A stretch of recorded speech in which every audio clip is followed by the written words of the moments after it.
Prologue. In the 777th year of the divine calendar, a huge meteorite fell from the starry sky, and two huge cracks spanned the sky for several months until the world was divided into three. From then on, the moon goddess Selene exiled herself deep in the starry sky, and the god of life and death Anxur Ramel and the ancestor of magic Ian were missing, gradually becoming untouchable legends in people's mouths. At this point, the divine calendar ended, the world entered an era ruled by dragons and demons, and humanity ushered in hundreds of years of darkness. Chapter 1. The Kingdom of Fiore, located on the continent of Aslant, is a permanently neutral country with a population of 17 million. Akane Resort is the most popular seaside tourist destination in the Kingdom of Fiore. The resort is adjacent to a huge theme park, has luxurious high-end hotels and charming beaches, attracting countless tourists every year. Once you come here, you will be deeply attracted by the charm of this place and will never want to leave. However, at this moment, in the deep sea area far away from the resort, a simple wooden boat was floating on the sea. The boat was swaying gently with the waves, as if it would be swallowed up by the surging waves at any time. There were two people sitting on the boat. What an evil magic! The girl with short black hair frowned and looked at the island not far away. On the island stood a tall tower-like building. Although it was not yet completed, it already revealed an unsettling atmosphere. The tower emitted a strange black light, as if it was devouring all the life around it. She turned her head and looked at the white-haired young man beside her, with a hint of anxiety in her tone. "Hey, do you know what kind of magic this is?" "My name is not Hey, I have a name." The white-haired young man sat cross-legged on the bow, one hand supporting his chin, with a little dissatisfaction in his tone. His white hair shone silver in the sun, and his eyes were lazy. "You can call me the ancestor of magic, or Lord Ian, I can bear it." The corners of the girl's mouth drooped slightly, revealing a hint of disdain. The young man naturally noticed her reaction, snorted, put his hands behind his back, and looked into the distance, as if recalling some glorious past. "Back then, I carried 2 machetes from Ishgar to Kiltana. Along the way, I was slashing with my swords, blood flowed like a river, and I didn't even blink an eye. This is how I established my supreme status as the ancestor of magic." His voice was heroic, powerful, and awe-inspiring, and he didn't sound like bragging. The girl looked at him suspiciously, and couldn't help but murmur in her heart. What if, she meant what if, this guy is really as powerful as he says? However, her fantasy was soon shattered. A dozen people wearing black magic robes and masks were seen driving dozens of magic beasts towards them. The roars of the magic beasts were deafening, and the sea surface was stirred up by waves due to their running. Seeing this, Ian put his hands behind his back and acted like a master. "These are just some miscellaneous soldiers, just consider them as training for you." The corner of Arusha's eye twitched slightly, and she was obviously angry at Ian's shamelessness.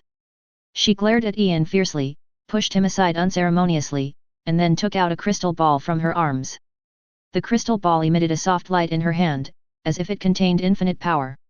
"Glory to all gods!" Arusha shouted in a low voice. Instantly, more than a dozen beams of light shot out from the crystal ball, pointing directly at the enemies on the shore like sharp swords. The beams accurately hit the black magicians and magical beasts, explosions sounded one after another, and fire and dust instantly covered the entire coast. The black magicians on the island were frantically trying to resist.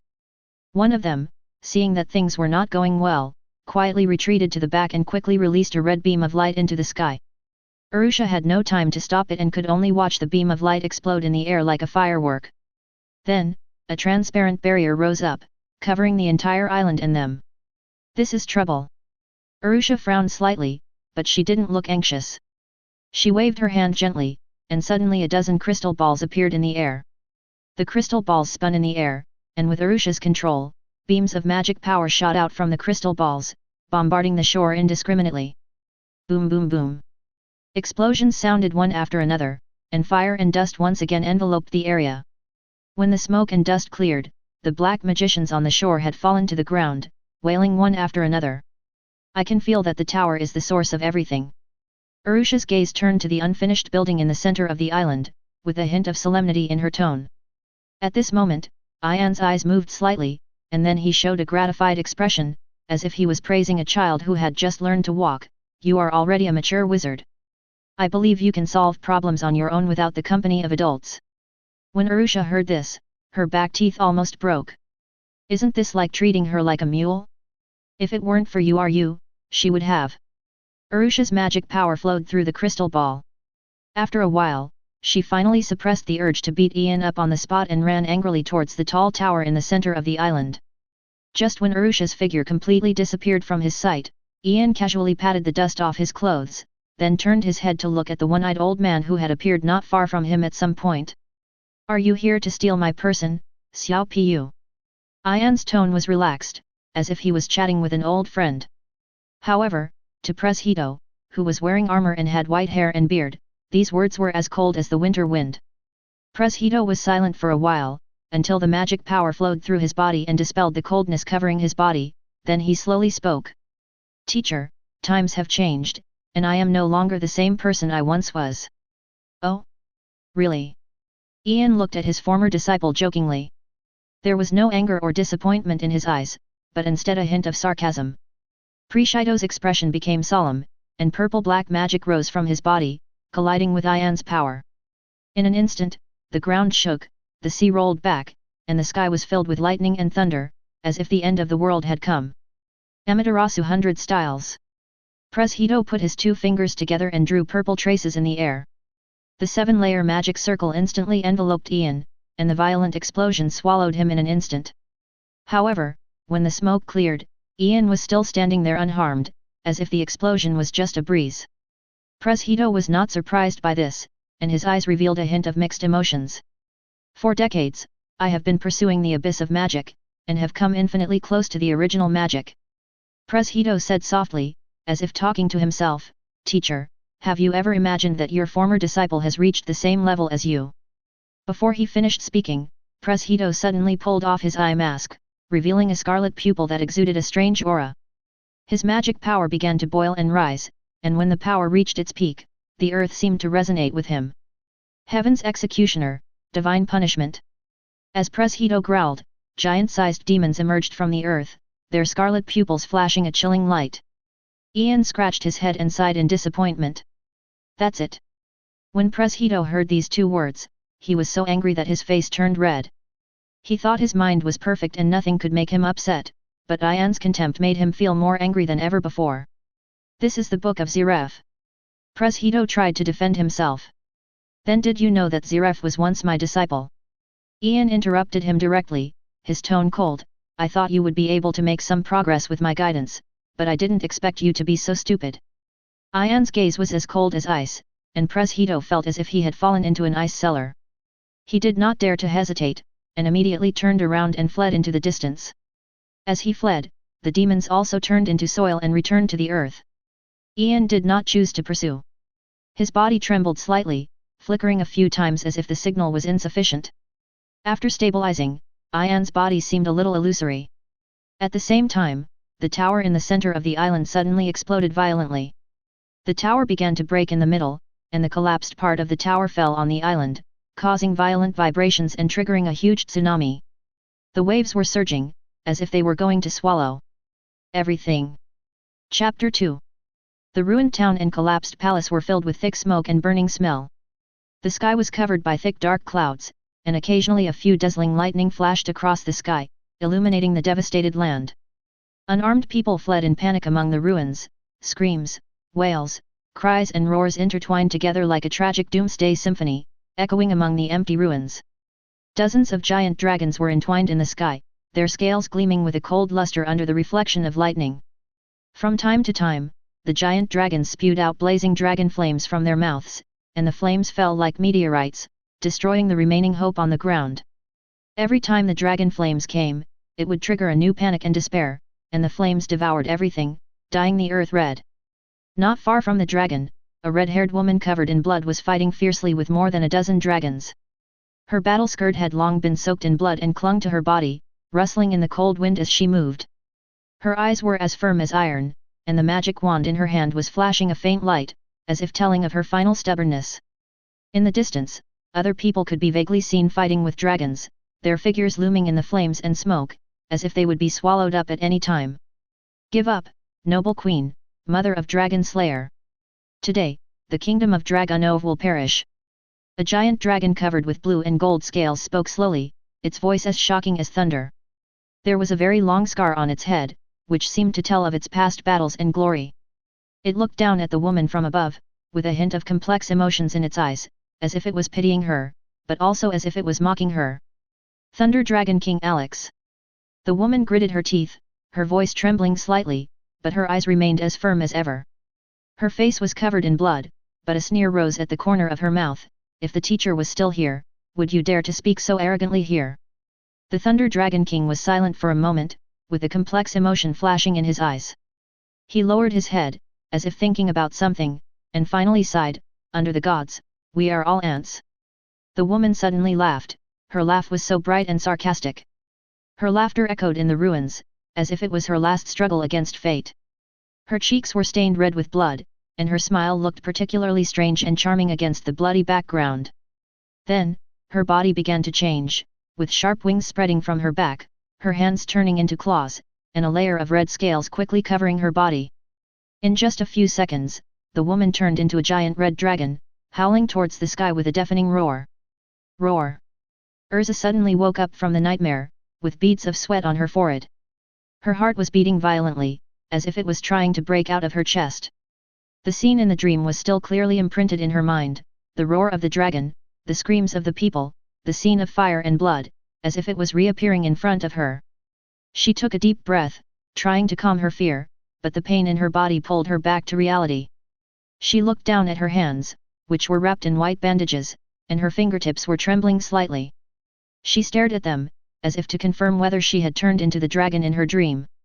Only when she was sure that her hands were still human palms and no terrible scales had grown on her body did she finally breathe a sigh of relief, and her tense nerves relaxed a little. Is it that girl? Urza's mind flashed back to the scene before she fainted, remembering the girl who saved her in a time of crisis. Her memory gradually became clearer, and she gradually emerged from the chaos. She looked around and found herself lying on a soft and comfortable big bed. The room was extremely luxurious, with an oval roof decorated to look like a starry sky. The stars twinkled overhead like playful elves, and the blue and gold tones added a touch of nobility and mystery to the entire room. On one side of the room was a huge glass door, and outside the door was a spacious terrace. Outside the terrace was the endless sea, and the azure blue water and the sky complemented each other, making people feel relaxed and happy. Urza's eyes fell on the terrace and she saw the girl she was looking for. The girl stood on the edge of the terrace, the sea breeze gently blowing through her long hair, looking particularly peaceful. However, when Urza's eyes fell on the white-haired young man next to the girl, her pupils suddenly contracted and her heart seemed to be hit hard by something. "Teacher!" she called out subconsciously, with a hint of trembling and disbelief in her voice. Magnolia is a magical commercial city with a long history in the kingdom of Fiori. The streets here are full of magic, with all kinds of magic shops standing side by side, and people walking on the streets in an endless stream. The air is filled with the faint magical fluctuations left by wizards when they cast magic. The Fairy Tale Guild is located in the center of the city. The guild's building is simple and magnificent, and above the gate hangs a plaque full of historical atmosphere, engraved with fairy tale in vigorous and powerful handwriting, telling the glorious history of the guild. Ian stood in front of the guild gate, smiling, and extended his hand to the two girls. His smile was gentle and sincere, as if welcoming them to join this big family. Urza looked up at the plaque, took a deep breath, and then gently pushed open the guild gate. However, the moment she stepped into the guild, two benches suddenly flew out of the guild. One accurately hit Urza's head, and the other was swiftly dodged by Urusha. Ian's smile froze instantly, and he tried to close the guild door again, but Urusha had already walked in. The guild hall was in chaos. Drinking girls, naked boys, fighting guild members, the whole hall was filled with noise and bustle. The air was filled with the smell of alcohol and sweat, and the floor was littered with broken bottles and food residue. If I had to use one word to describe the scene before my eyes, it would only be smoky and foul. The corners of Urza's mouth twitched slightly, and all the fantasies deep in her heart collapsed in an instant. She had imagined the Fairy Tale Guild countless times, but the scene before her was completely different from what she had imagined. Urusha glanced coldly around the hall, and her eyes finally stopped at a figure that she hated, Grey Fullbuster, the boy who had once stolen her mother. Although the misunderstanding has been resolved, Urusha still has a grudge deep in her heart. After hesitating for a moment, Urusha finally stepped into the guild. Urza did not hesitate too much. Although the scene of the guild was different from what she imagined, Ian's presence and Grandpa Rob's instructions made her determined to join Fairy Tale.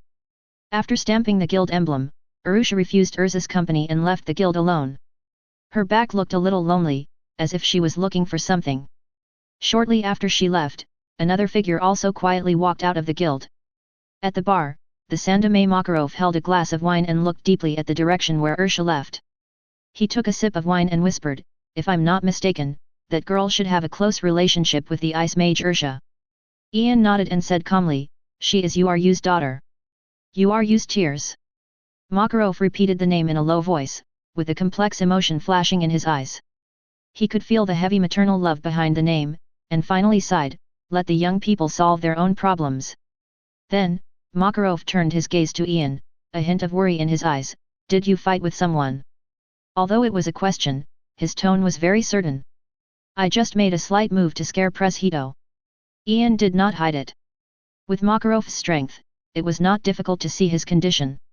Makarov's expression instantly turned into astonishment, and he looked at Ian in disbelief, as if waiting for a negative answer. However, Ian's silence made him fall into deeper anger and sadness. How could he? How dare he? Makarov was so emotional that he even showed signs of losing control of his magic. Ian acted quickly and stabilized Makarov's magic, otherwise the entire guild would have been destroyed. He was too obsessed with the pursuit of power, so it's not surprising that he went astray. Ian's tone remained calm, as if he was talking about something that was very common. "I had anticipated this situation back then." Makarov opened his mouth, as if he wanted to question Ian why he taught Preshedo magic in the first place. But when he thought of Ian's identity and deeds, he swallowed the words that were on the tip of his tongue. He sighed and turned his gaze to Urza, who was sitting in the corner. "Is that the girl?" Makarov asked in a low voice. "Yes and no."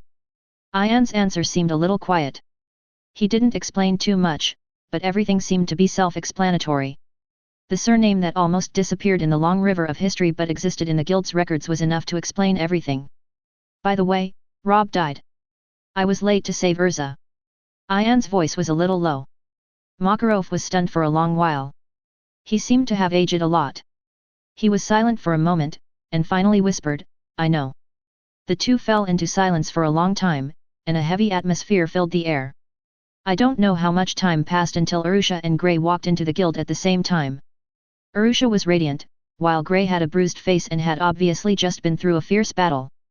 The guild members teased Grey, but he tried to defend himself and save some face. Makarov finally regained his spirits after watching this scene. He raised his wine glass high in the air and shocked everyone with a voice that carried a hint of magic, "Quiet! Let's hold a banquet to celebrate the new members." Instantly, the joyful shouts rushed out of the guild and echoed under the night sky of Magnolia. That night, Arusha and Urza slept more peacefully than ever before. Chapter 3. The huge door stood on the vast plain, like an ancient relic connecting heaven and earth. The surface of the door was engraved with complex runes, and each line emitted a faint light, as if telling of its splendor and mystery. 5 giant dragons stood at the 5 directions of the door, their scales gleaming with metallic luster under the moonlight, and their huge bodies were as majestic as mountains, emitting a suffocating pressure. In front of the door, the black-haired young man stood quietly, his face as calm as water, as if nothing in front of him could shake his heart. Beside him, the blonde woman frowned, her eyes full of worry. Her fingers twisted the corners of her clothes unconsciously, obviously filled with anxiety. "Ziref, are you sure this plan is feasible?" The red dragon's low and majestic voice sounded, its dragon eyes staring at Ziref, as if trying to see through his heart. "Killing has driven Aknology completely insane. There is no power in this era that can stop him." Ziref's voice was calm and firm, as if he was stating an irrefutable fact. "If Ian..." The giant dragon that looked like Archaeopteryx sighed softly. "Shut up, Grandine," the red dragon shouted, as if that name was a taboo. "The Queen of Dragonov also disappeared not long ago." "That academy," said the giant dragon with a metallic luster. Its voice was as cold as steel. "Alex made a stupid choice. He will destroy the dragon race. Make a decision, Ignir, we don't have time." The white dragon urged in a low voice, with a hint of fatigue and helplessness in his voice. The red dragon was silent for a moment, its eyes as big as copper bells staring at the huge door, as if weighing the final decision. Finally, it roared, turned into a ball of fiery red light, and entered the body of the cherry-haired boy lying on the ground. Then, the other 4 dragons also turned into balls of light and entered the bodies of several other boys and girls. The blonde woman took a deep breath and waved her hands. 12 golden lights flew out from her fingertips and shot towards the runes on the door.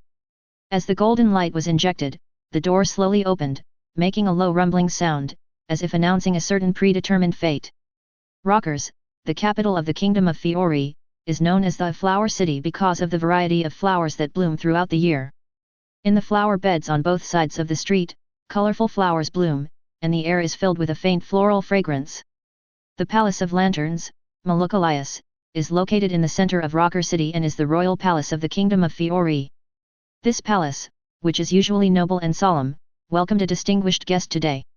Layla Heartfilia, the current head of the Heartfilia family, is also one of the best celestial spirit wizards on the continent of Aslant. She wore a dress exclusive to the Heartfilia family and walked into the palace elegantly and calmly, exuding the noble temperament unique to the nobility in her every move. Your Majesty, do the Guardians still remember the agreement they made with the Heartfilia family more than 400 years ago? Layla lifted the hem of her long skirt with both hands and saluted elegantly to the king sitting on the throne. Her voice was soft and firm, reminding the other party of the long-forgotten promise. Fiori has never forgotten his original promise, and has been waiting until now to protect it. King Thomas E. Fiori's deep voice echoed in the hall. Although he was short, the kingly pressure he exuded was no less than anyone else. His eyes were deep and solemn, as if he was weighing a major decision. Your Majesty Layla, I must remind you that once that door is opened, there will be no room for regret. There was a hint of warning in the king's voice. I believe that the Heartfilia family's 400 years of waiting was definitely not to open a door to hell. Layla's voice was firm and powerful, with unquestionable determination flashing in her eyes. The king was silent for a moment, and finally nodded, signaling the guards to take Layla downstairs to rest and gather strength for the arrival of night. At the same time, Ian brought Urza and Arusha to Rockers. The streets were bustling with people, and magic tool shops were lined up. The air was filled with the smell of magic. Urza's eyes sparkled with excitement, and her eyes were firmly attracted by several sets of glittering armor in front of a forging shop. These armors are amazing. For Urza, blacksmith shops and forges were like heaven in any city. Ian looked at the price tags on the shelves and felt a pang of pain in his heart, but he finally opened his wallet and bought those sets of armor for Urza. Ultear had no interest in these cold iron lumps, and her eyes were attracted by a potion shop. Especially when she saw the 2 potions named Truth Serum and Love Potion, a sly light flashed in her eyes. These things are not suitable for you. Ian quickly pulled Arusha away from the potion shop, fearing that she would really buy those dangerous potions. As night fell, the streets of Rockers were illuminated by soft lights, making it look particularly peaceful. Ian brought Urza and Arusha to the outside of the Lantern Palace.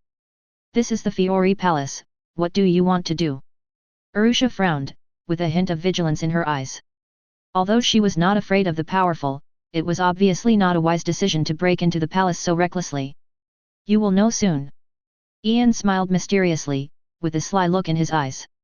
Believe me, you will be amazed tonight. Eventually, curiosity overcame reason, and Arusha and Urza followed Ian and quietly sneaked into the palace. They moved through the corridors of the palace like ghosts, easily avoiding the guard's sight. Deep in the palace, a huge door stood there, with complex runes engraved on its surface, emitting a faint light. Layla stood in front of the door, her figure looking particularly small against the backdrop of the door. Not far from her, King Thomas E. Fiori and a young man wearing white lily armor were on standby. The young man held the weapon tightly at his waist and looked at the door vigilantly. When the clock hands pointed to 7 hours 7 minutes and 7 seconds, the full moon in the sky suddenly turned a strange red. Layla waved her hands, and 11 golden rays of light flew out from her fingertips, shooting towards the holes on the door. At the same time, her magic power penetrated her body and turned into a golden beam of light, connecting to the last hole on the door. In just a moment, Layla's face turned pale, obviously having consumed a lot of magic power. As the magic power was continuously injected, the door finally moved. The sound of the lock core sliding was particularly harsh in the silent night sky. The 12 copper pillars made of meteorite iron were retracted one by one, and the door slowly opened. A violent magic storm swept over, and the young man in white lily armor immediately protected the king behind him, holding the weapon tightly in his hands, with a sharp gaze. As the doorway opened wider and wider, gradually from a crack to a gap wide enough for one person to pass through. Layla's face became paler and paler. But she still did not give up and continued to inject magic power into the door. Just when she was almost exhausted, a surge of magic power suddenly poured into her body, like a spring moistening her dried-up magic power source. Layla was slightly stunned, and seemed to hear a sigh vaguely. 5 light balls of different colors rushed out of the door, each flying in one direction. Except for the blue light ball that seemed to hit an invisible barrier and was blocked, the other 4 light balls disappeared into the dark night in the blink of an eye. With a burst of hurried footsteps, a woman who looked 90% like Layla ran out of the door. She had a ponytail tied behind her head and her eyes were full of anxiety. "Where are they?" the woman asked anxiously. "They all flew away," except Layla's gaze fell on the blue ball of light that was intercepted in midair, and a complicated look flashed in her eyes. The woman followed Layla's gaze and immediately showed a vigilant expression. "You are hiding your head and showing your tail. Don't you have any dignity as a strong person?" However, the next second, a lazy and slightly teasing voice sounded, immediately making the woman stay where she was. "I haven't seen you for over 400 years. Is little Anna still so mean to me? I'm so sad." Sob. The woman's expression froze instantly, her eyes full of disbelief. Chapter 4. The Sky Realm, the territory of the Sky Dragon Grandinier. This space seems to be isolated from the world, with a faint mist all around, and the air is full of tranquility and mystery. As a special existence in the Dragon Clan, Grandinier's territory is rarely visited by outsiders, except for the man who accidentally broke in, Ian. The white-haired young man Ian sat on the edge of a cliff, his legs hanging casually in the air, his eyes calmly watching the giant dragon lying on the grass below. His expression was indifferent, as if everything in front of him was just an everyday scene. The breeze blew by, and his white hair fluttered gently, making him look particularly calm. "What are you going to do with this child?" Ian's voice was calm and low. Grandin's huge body moved slightly, and a hint of tenderness flashed in his dragon eyes. His eyes fell on the baby in the cradle beside him. The child was sleeping quietly, with a blush on his little face, as if he was having a sweet dream. More than 200 years have passed since the establishment of the Principality of Gloria and I accepted the Marvel family's offerings. Grandin's voice was low and soft, and his thoughts were lost in memories. "As the guardian of this country, I have not fulfilled my responsibilities." There was a hint of guilt in its tone, and a hint of sadness flashed in its dragon eyes. "This child is the last member of the Marvel family. I cannot protect this country, but I can ensure that she grows up safely." There was a hint of firmness in Grandin's voice, as if this was its final mission. Ian was silent for a moment, then jumped down and landed lightly in front of Grandigny. He put his hands in his pockets, his expression still calm, and then? In such an era, no one can stay out of it. Grandinet's dragon pupils shrank slightly, and his tone became more firm than ever before. "I don't want this child to be involved in the dispute between you and Anxer Ramel." Ian stared at Grandigny quietly. After more than 10 seconds, he turned and walked out, his voice still calm. "If you change your mind, you can come to the kingdom of Delagunov to find me at any time." In the darkness, Urusha and Urza covered their cheeks and followed Ian reluctantly. Both of them had a hint of embarrassment on their faces. It was obvious that Ian's behavior just now made them feel extremely embarrassed, and they didn't even want to admit that they knew him. Anna Hartfilia stood there, shocked, with several black lines sliding down her forehead, her face full of disgust. "Old man, dare you be more disgusting." Ian immediately performed a Sichuan opera face-changing scene, his expression changing from frivolous to emotional. 400 years have passed, you have aged a lot." Anna's forehead instantly bulged with blue veins, and her fists were clenched tightly, with her knuckles turning white. No matter which woman it is, age is a reverse scale that cannot be touched, and Ian was simply rubbing against her reverse scale repeatedly. "You old man are the same as you were 400 years ago." Anna gnashed her teeth and said, her eyes almost spitting fire. However, when she saw the figure behind Ian, her expression suddenly became extremely shocked, as if she had seen something incredible. Ai. An imperceptible magical force passed by her, blocking her unfinished words. Anna's eyes met Ian's warning eyes, and she understood something in an instant, and swallowed the words back. Urza looked at Anna strangely, as if this woman had something to say to her but didn't say it for some reason. Urusha's expression was a little subtle, she narrowed her eyes and stared at Ian's back. Ian obviously didn't sense the danger, and after a brief exchange of pleasantries, he finally got down to business. Granton, you are a little too cold when we meet old friends. Ian's tone was still frivolous with a hint of teasing, which made people clench their fists. The empty square was quiet for a moment, and then the blue ball of light in the air suddenly burst into warm light. The light gradually gathered and finally turned into a huge white creature like Archaeopteryx, the sky dragon Grandine. Its huge body and powerful pressure were terrifying.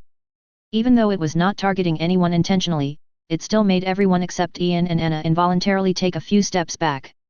Have you foreseen this more than 400 years ago, Ian? Grandine's voice was low and distant, as if it came from ancient times.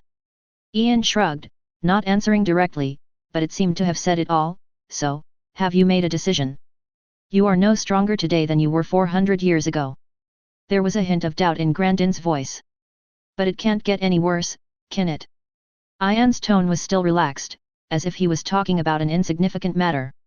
Anna stood aside, a thoughtful look flashed in her eyes. She seemed to have guessed something, but did not speak.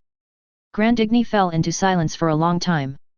Finally, its voice sounded again, with a hint of pleading, protect her. This is my last request. The light gradually dissipated, turning into starlight and remerging into the light ball, slowly floating in front of Ian. In the light ball, a little girl as pure as an angel was sleeping quietly. Ian gently placed the girl in Urza's arms, then turned his gaze to Anna. What about you, Anna? What are you going to do next? Anna's expression returned to calm, and her tone was calm. I want to make sure the other children are safe, and then I will probably find a place to live in seclusion. Come to Magnolia. Ian said with a smile, a sly look in his eyes. Trust me, you will be pleasantly surprised.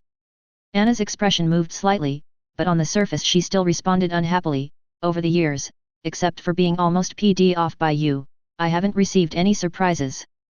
However, although she said this, her body honestly stood next to Ian. Layla, who was quietly playing the role of a passerby, seemed to want to say something, but swallowed it back. It was not until Ian and the other four were about to disappear that she finally spoke. Senior, was that you just now? Don't be so reckless next time. Ian waved his hand. Although it was a kind persuasion, his tone was as irritating as ever. Madam, you don't want your daughter to lose her mother's love so early. Layla kept her gratitude in her heart and watched Ian and the other three leave the palace. At the same time, in an unknown space filled with volcanic lava, the red dragon Ignir was lying in a cave, and black, white and metallic cyan light balls were floating outside the cave. Ignir, it is not a wise decision to avoid that man. A rough voice sounded in the blue light ball, and then added, whether from the perspective of strength or heart, it is not a wise decision. But no one knows how Alex will treat the dragon clan after he did that. The black light ball's voice was low, revealing a hint of worry. Escape will not solve the problem. This is no longer our era. An old voice came from the white light ball. I am willing to believe in Grandine's vision. They talked to each other, and Ian was at the core of every sentence. Ignir in the cave remained silent, but the temperature around him was gradually rising, as if his anger was brewing. Finally, its patience reached its limit. Get out. Chapter 5.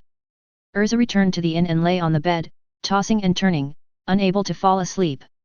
The moonlight from the window shone into the room through the thin curtains, shining on her slightly tired face. Her mind kept replaying everything that happened tonight, the nightmare that had been bothering her for a long time, the light ball flying out of the eclipse gate, the strange magic power in her body, Anna Hartfilia's hesitant expression, and the sudden appearance of the dragon. Although Urza is still young, her experience has made her more mature than most adults. She doesn't believe that all this is a coincidence. Especially when she feels the joyful magic in her body, the doubts in her heart become stronger. Holy Dragon Slayer magic! Urza whispered, running her fingers lightly over her chest, seeming to feel the pulse of that power.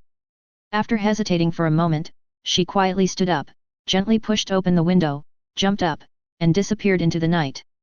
In the woods outside the city, the mottled moonlight shone through the gaps between the branches and fell on the ground, flickering and casting a mysterious veil over the silent forest.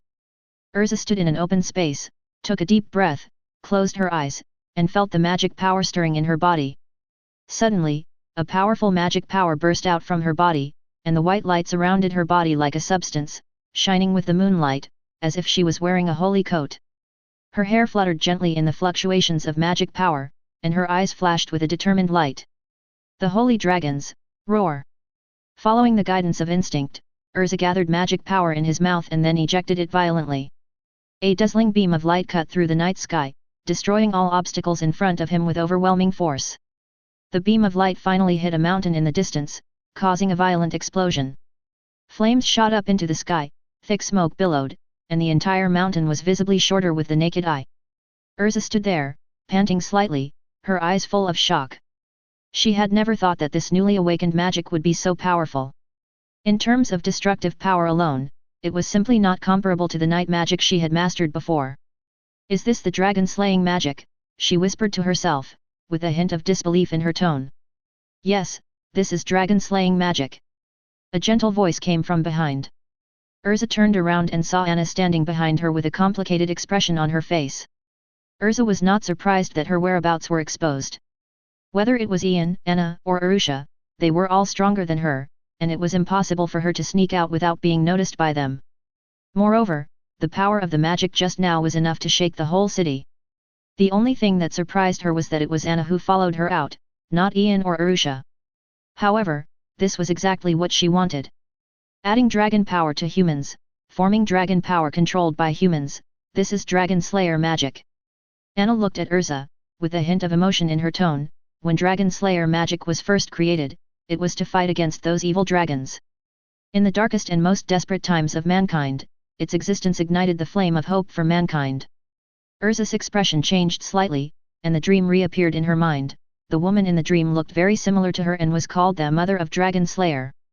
The teacher doesn't want me to tell you too many things, and most of them I only know half of them, not the whole truth. Anna said helplessly, and then added unhappily, the old man's most common saying is, secrets make men more manly. Under Urza's astonished gaze, Anna spat viciously on the ground. Bah! Meanwhile, the atmosphere inside the hotel was completely different. Arusha sat on the sofa, arms folded across her chest, not saying a word, just staring at Ian across from her, her eyes unblinking. Her eyes were as sharp as a knife, as if she wanted to see through Ian's appearance and see through the secrets deep in his heart. Hey, why aren't your eyes doing anything when you look at me like that? Ian felt a little uncomfortable being stared at and tried to break the awkward silence. Arusha still didn't say anything, but her eyes became sharper. What do you want to know? I will tell you everything I know without reservation. Feeling the murderous aura emanating from Arusha, Ian chose to compromise wholeheartedly. Are you really the first magician? Arusha finally spoke, with a hint of doubt in her tone. It's genuine. Ian patted his chest with a proud smile on his face. Don't look at me because I'm young, handsome, and rich. I'm over 1,000 years old. Arusha's fists hardened instantly, but she still suppressed the urge to beat Ian violently. She still had many questions that were not answered. What exactly happened more than 400 years ago? She continued to ask. This is a long story, and it can't be explained in a few words. Ian hesitated until he saw the magic circle light up in Arusha's right hand, and finally gave an answer. In order to fight against Acnarolia, they placed their hopes on this era. That's all. Arusha frowned, obviously not satisfied with the answer. That's all. Ian spread his hands, with a hint of helplessness in his tone. I can only say that those who understand will understand, and those who don't understand won't understand even if I tell you, so it's better not to say anything. There are too many things involved here, and it's not good for both you and me to say more. It's difficult for you to find the details yourself, and most of the historical records have been covered up. You know what I mean. Arusha felt that she understood every word Ian had just said, but when they were put together, it was like a mysterious book. Her mind was in a mess, as if it was filled with paste. However, she was smart and reacted quickly. You're kidding me. Arusha's voice was as cold as ice. The temperature in the room suddenly dropped and the fire in the fireplace went out at some point. What the hell? Ian quickly waved his hand to stop her. There are indeed many things involved here. It won't do you any good to know about it too early. Seeing Ian's sincerity, Arusha withdrew her outward magic power. What about Urza? What's wrong with her? Arusha asked sharply. She was very perceptive and had already noticed Anna's strange behavior when she saw Urza in the palace tonight, as well as the slight fluctuation of magic power around Ian. This matter concerns another student of mine. I'm not sure about the specifics right now. Ian touched his head and said with a little distress. Arusha was speechless. It turned out that she had worked in vain that night. Apart from knowing what Ian had told her before, her other questions were not answered, but even more questions arose. You're hiding so many secrets. Aren't you afraid that you'll be suffocated to death by these secrets one day? Arusha said with a sneer. You don't understand. Secrets only make a man more manly. Ian crossed his arms in front of his chest with a confident smile on his face. His handsome face and flowing white hair made Arusha lose consciousness for a moment. Arusha came to her senses and spat with a red face, seemingly disdainful but actually a little panicked, and ran back to the room. One day, I will reveal all your secrets. I will look forward to that day. Ian looked at Arusha's back, chuckled, and said silently in his heart. As the lights went out, his figure gradually disappeared into the darkness. However, what no one knew was that when Urza used dragon-slaying magic to destroy a mountain, in a cave in a corner of the continent, a man in a black cloak suddenly opened his eyes. He had long dark blue hair down to his waist, dark skin, and a strange blue pattern on his face. Found it, let's start dragon hunting. At the same time, in another dark space, a pair of golden pupils suddenly opened, and then slowly closed, as if waiting for a certain opportunity to come. Chapter 6. A new resident quietly appeared in the forest east of Magnolia. Anna's arrival did not alarm many people, and except for Arusha, Urza, and Guildmaster Makarov, almost no one knew of her existence. To Makarov's surprise, Polyasica, who had always been wary of humans, actually got along very well with Anna. In stark contrast to Anna is Wendy, the little girl left behind by Grandigny. When Wendy first woke up, she found that Grandigny was not around and immediately fell into panic and anxiety. Tears flashed in her eyes, and her little hands tightly grasped the corner of the quilt, like an abandoned puppy. Just then, a familiar figure appeared in her sight. Ian, the big brother who used to play with her and was humorous, appeared in front of her again. He squatted down, gently stroked Wendy's head, and told her gently that Grandigny had encountered some things that forced her to leave and could not come back for the time being, but she had asked him to take care of her. Really? Will Grandine be in danger? Wendy's voice was soft, with tears in the corners of her eyes and her tone full of worry. Grandine is the only dragon in the world. You should have confidence in it. Ian's tone was full of confidence, which also injected an invisible force into Wendy. Then, he gently lifted Wendy up and put her on his shoulder. Wendy was so scared that she closed her eyes and screamed, but soon she was amused by Ian's humor and started laughing. With the arrival of Wendy, the atmosphere of the fairy tale guild became much more lively. No one could refuse a soft, cute, well-behaved, and sensible little girl. In just half a minute, Wendy conquered everyone in the guild and became the only favorite. Everyone rushed to make her happy, told her stories, and even prepared many small gifts for her. However, what made everyone upset was that the person closest to Wendy was Ian, who was even worse than a beast. More than a month later, something dramatic happened. On this day, a boy with cherry-colored short hair and a white plaid scarf around his neck suddenly rushed into the guild. With an excited smile on his face, he shouted that he was looking for Ignir and wanted to challenge the strongest person here. Hey, you BD with droopy eyes, this is fairy tale, not just any Tom, DK or Harry can come here to cause trouble. Gray kicked the chair next to him away and shouted viciously at the boy. Hey, Gray, clothes. Kana, who had just put down the barrel, reminded him. Gray then realized that he had taken off all his clothes except for a pair of shorts. Oh no! Gray subconsciously looked around and found that the nightmarish figure, Arusha, was not there, so he breathed a sigh of relief. You perverted exhibitionist, said the cherry-haired boy with disdain in his eyes. Do you want to fight? Gray's fists were clenched, and a hint of fighting spirit flashed in his eyes. That's what I wish for. The boy rolled up his sleeves excitedly, ready to fight with Gray. Just then, a lazy voice came from the second floor, interrupting their battle which had not yet begun. Charmander, do you want to fight with me? Ian leaned on the railing, with a head of white hair and a frivolous smile on his face. Gray's face changed slightly when he saw this, and the next second he was trembling with fear at the murderous gaze behind Ian. You are, Uncle Ian, the cherry-haired boy shouted excitedly, with admiration shining in his eyes. The guild suddenly fell silent, and after a moment, everyone burst into laughter. Ha ha ha ha, Uncle Ian, your seniority is rising so fast. Macau laughed wildly and pounded the table frantically, not noticing Ian's increasingly dangerous look. Macau, you are very brave. Ian's voice was teasing. Just kidding, I'm super brave. Macau was halfway through his words when he suddenly felt a chill rush up. He turned his head stiffly and saw Ian staring at him with a fake smile.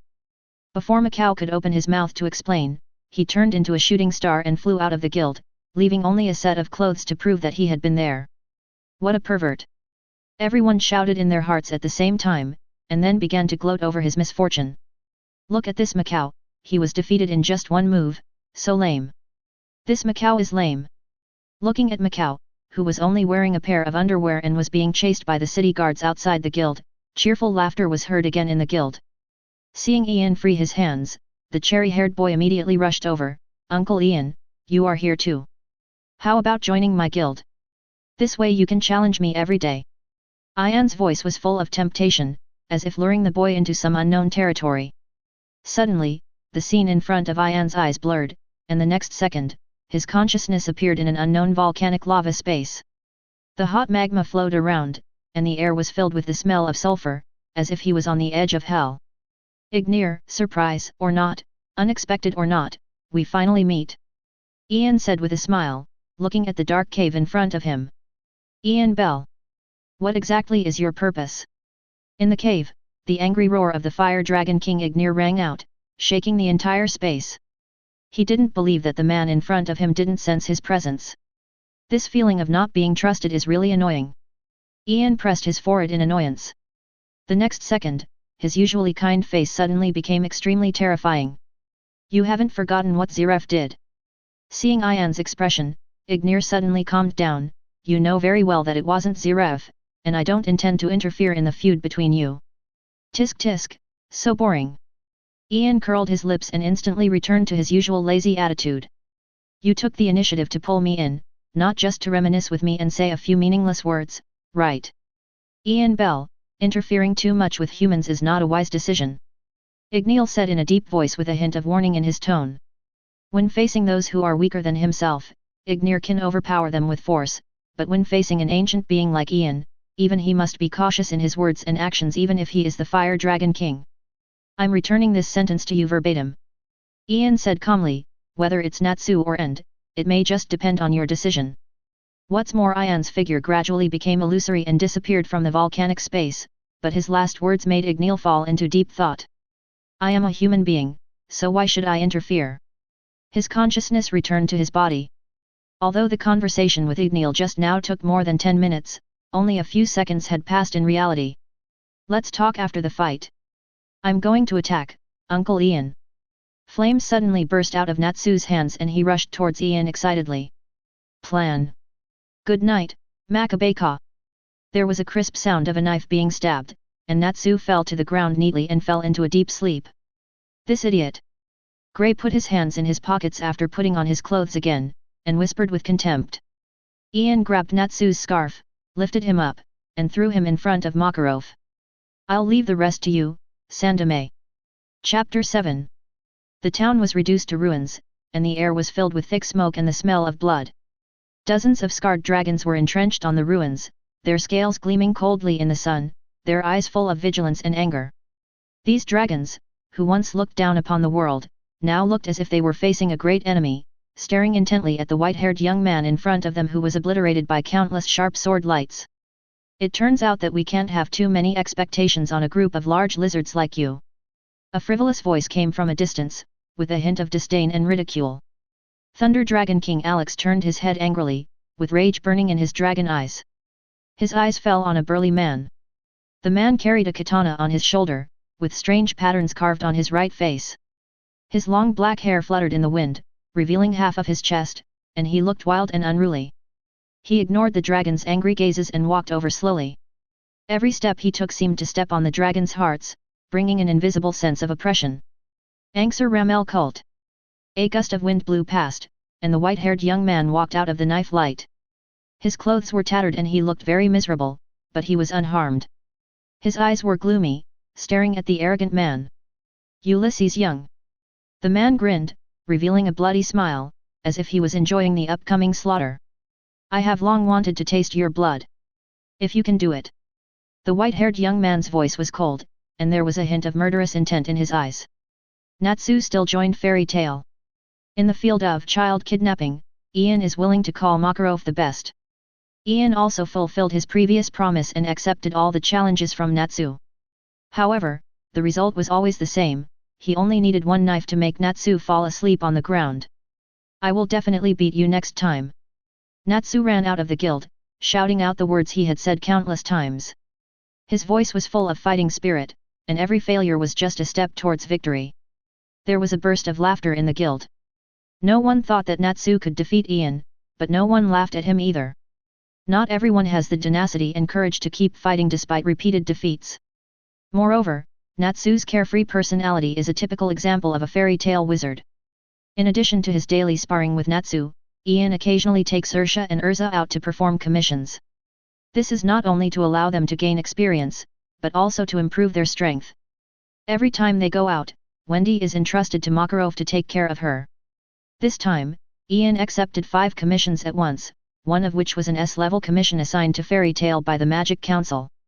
In X688, due to lack of management and checks and balances, the Wizard Guild intervened in the Second Trade War without authorization. Although it accelerated the progress of the war, it also caused concerns and dissatisfaction among various countries.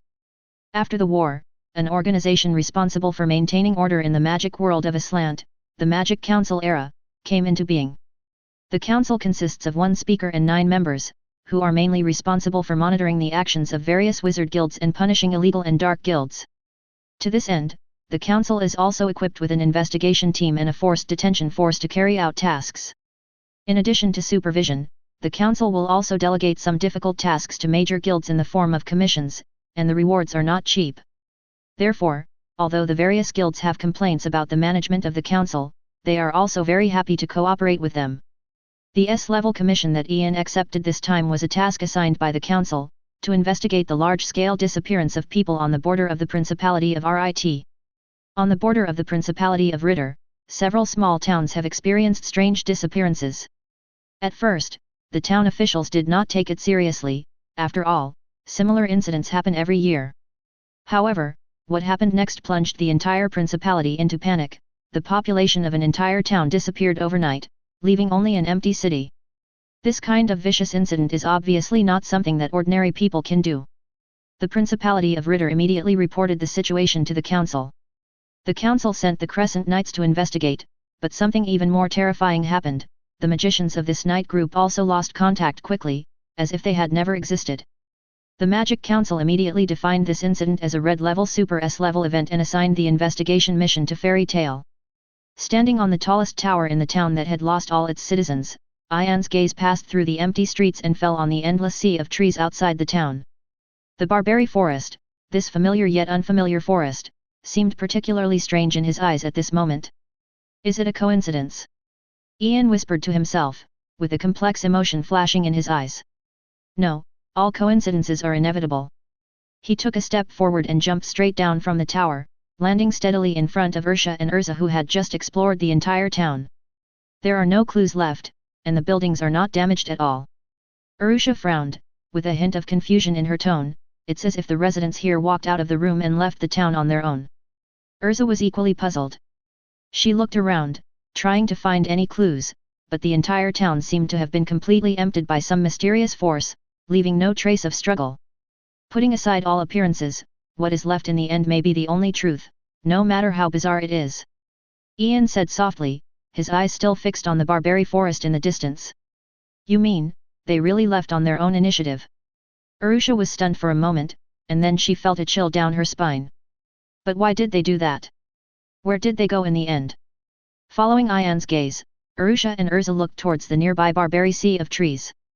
At this moment, the peaceful sea of trees seemed to have turned into a giant beast with its bloody mouth opened wide, waiting to devour any intruders.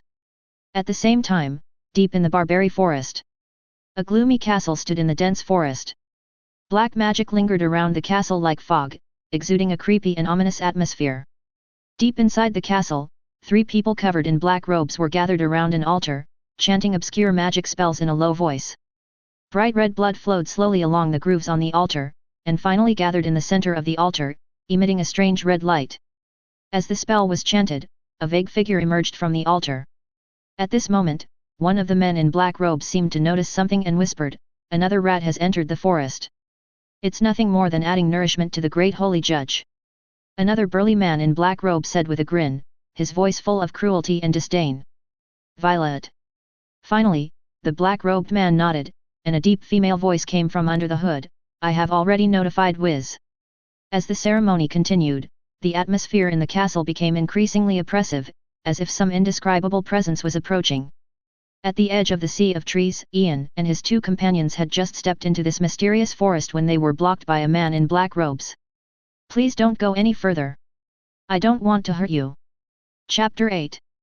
The voice of the black-robed person was soft and pleasant, and it was obviously a woman. Her whole body was covered by a large black robe, and her face was covered by a hood, revealing only a pair of blue eyes, which revealed a hint of elusive emotions. Her figure seemed particularly mysterious in the dim sea of trees, as if it had merged with the surrounding shadows. "Who are you?" Arusha and Urza stared at her warily, their magic ready to go. Their eyes were full of vigilance, and they were obviously very wary of this woman who suddenly appeared. The woman was silent for a moment, as if she was hesitating about how to answer this question. Her fingers trembled slightly, as if she was suppressing some emotions. In the end, she just stood firmly in front of the three people, her voice still gentle, "In short, don't get any closer. Why should I believe the words of a suspicious stranger?" Arusha sneered, with obvious disdain in her tone, "He is hiding his head and showing his tail. He doesn't look like a good person at first glance." The woman's body stiffened slightly, as if she was hurt by Arusha's words. Her fingers tightly grasped the edge of the black robe, and her knuckles turned slightly white. However, she did not refute, but just stood there silently, like an insurmountable iceberg. Just as Arusha and Urza were about to go around her and continue on their way, the woman suddenly moved. Ice wall. A chill suddenly surged from the ground, and in an instant, a huge ice wall rose from the ground, blocking Arusha and Urza. The surface of the ice wall was as smooth as a mirror, reflecting the weak light and emitting a biting cold. "No matter what, I won't let you pass." The woman's voice was still soft, but her tone was firm and unquestionable.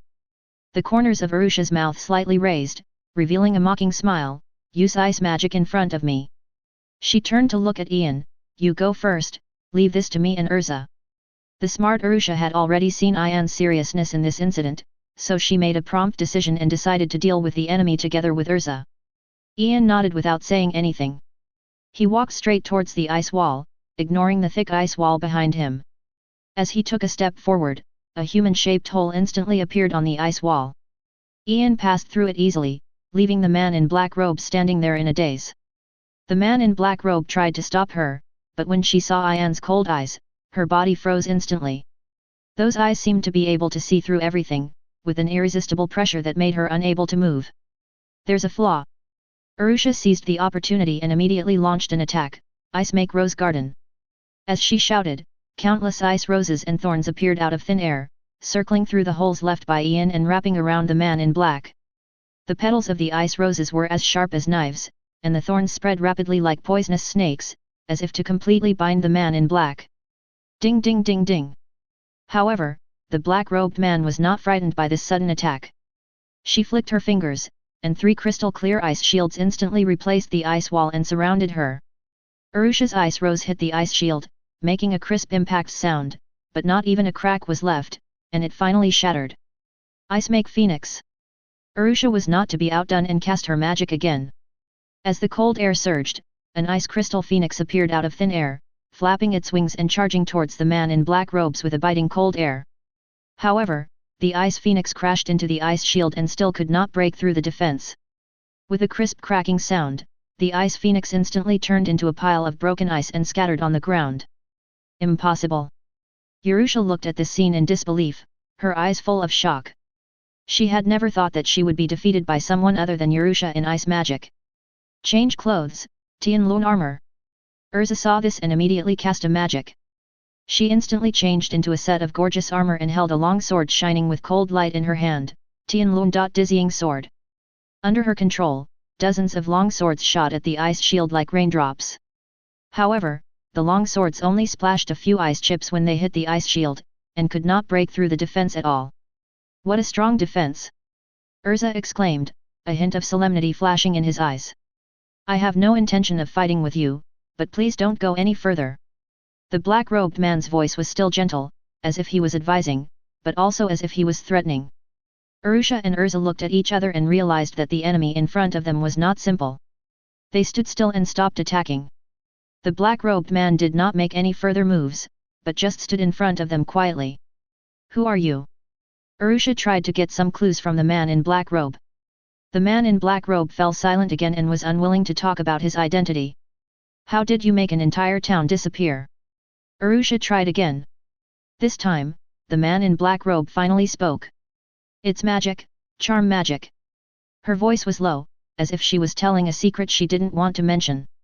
Violet used charm magic to charm everyone in the town. Ultear and Urza's pupils slightly dilated, and they were shocked. Who on earth is that guy named Violet who can perform such a large-scale enchantment magic? But on second thought, Ian is a 1,000-year-old monster, so he should be the one to be worried about.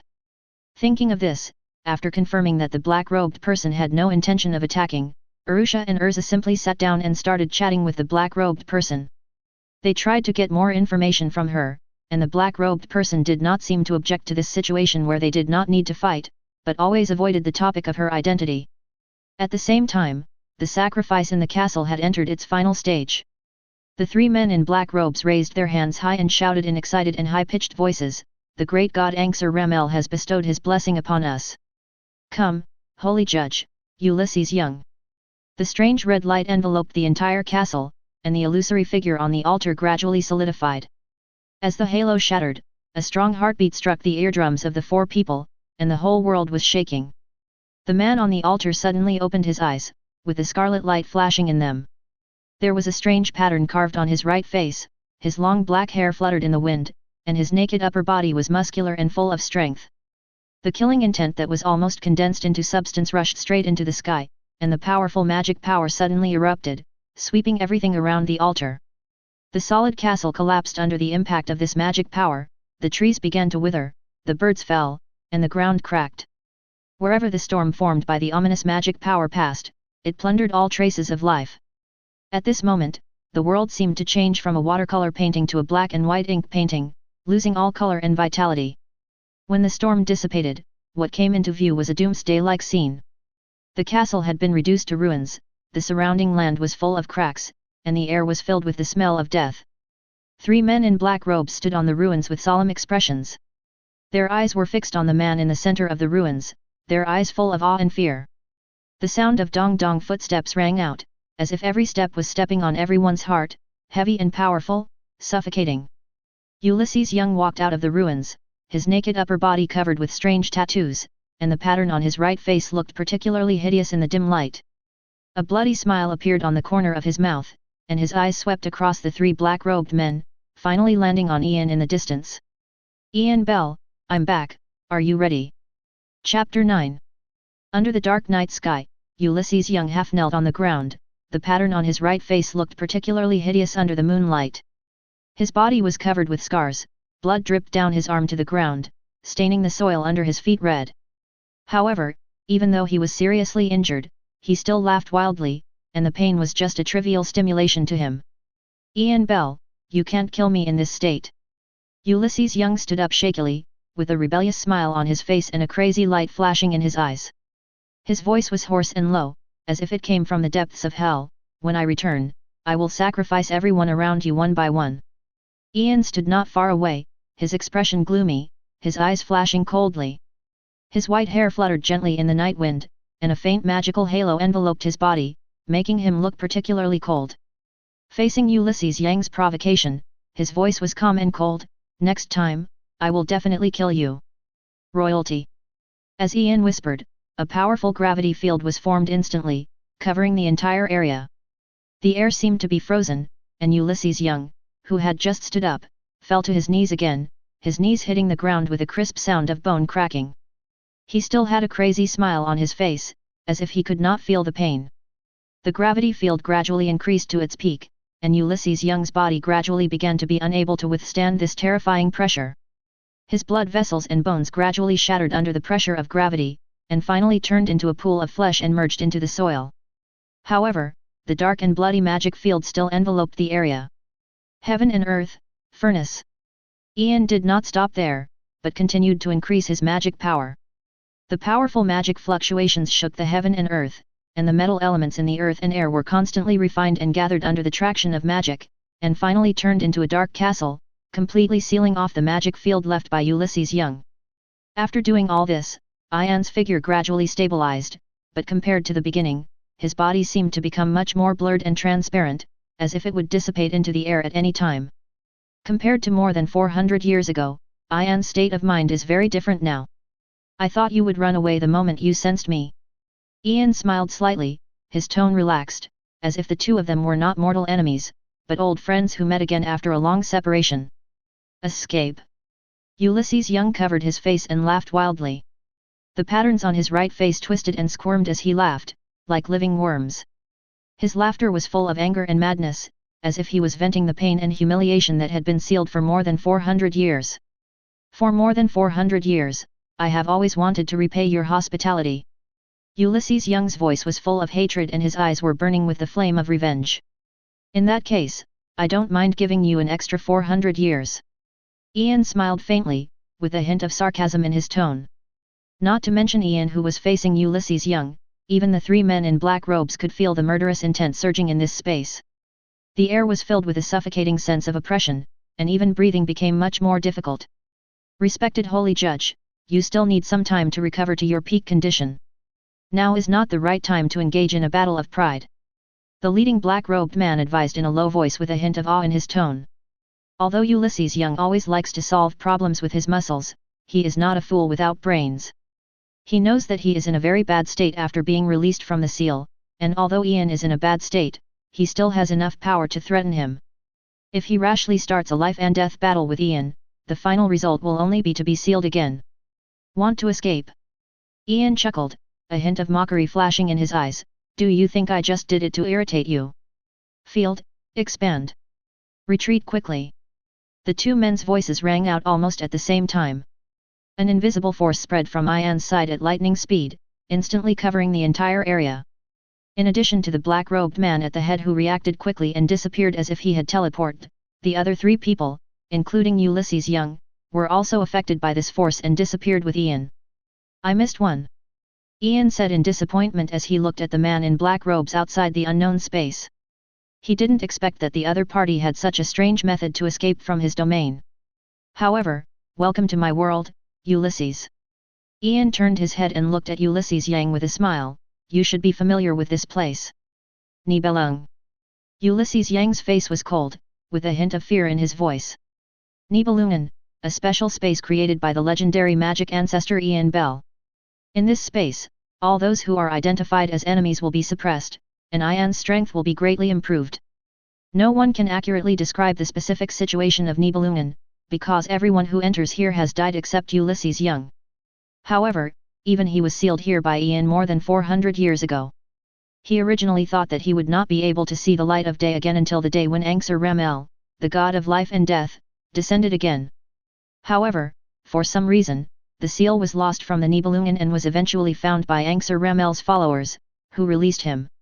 Driving us into the Nibelungen doesn't mean you win. Ulysses Young looked at the black-robed man who blocked Urusha and Urza's escape route outside the space, and a grim smile appeared on his lips. Ian Bell, you made a mistake. However, to Ulysses Young's surprise, Ian was not at all flustered, but laughed instead. Yet.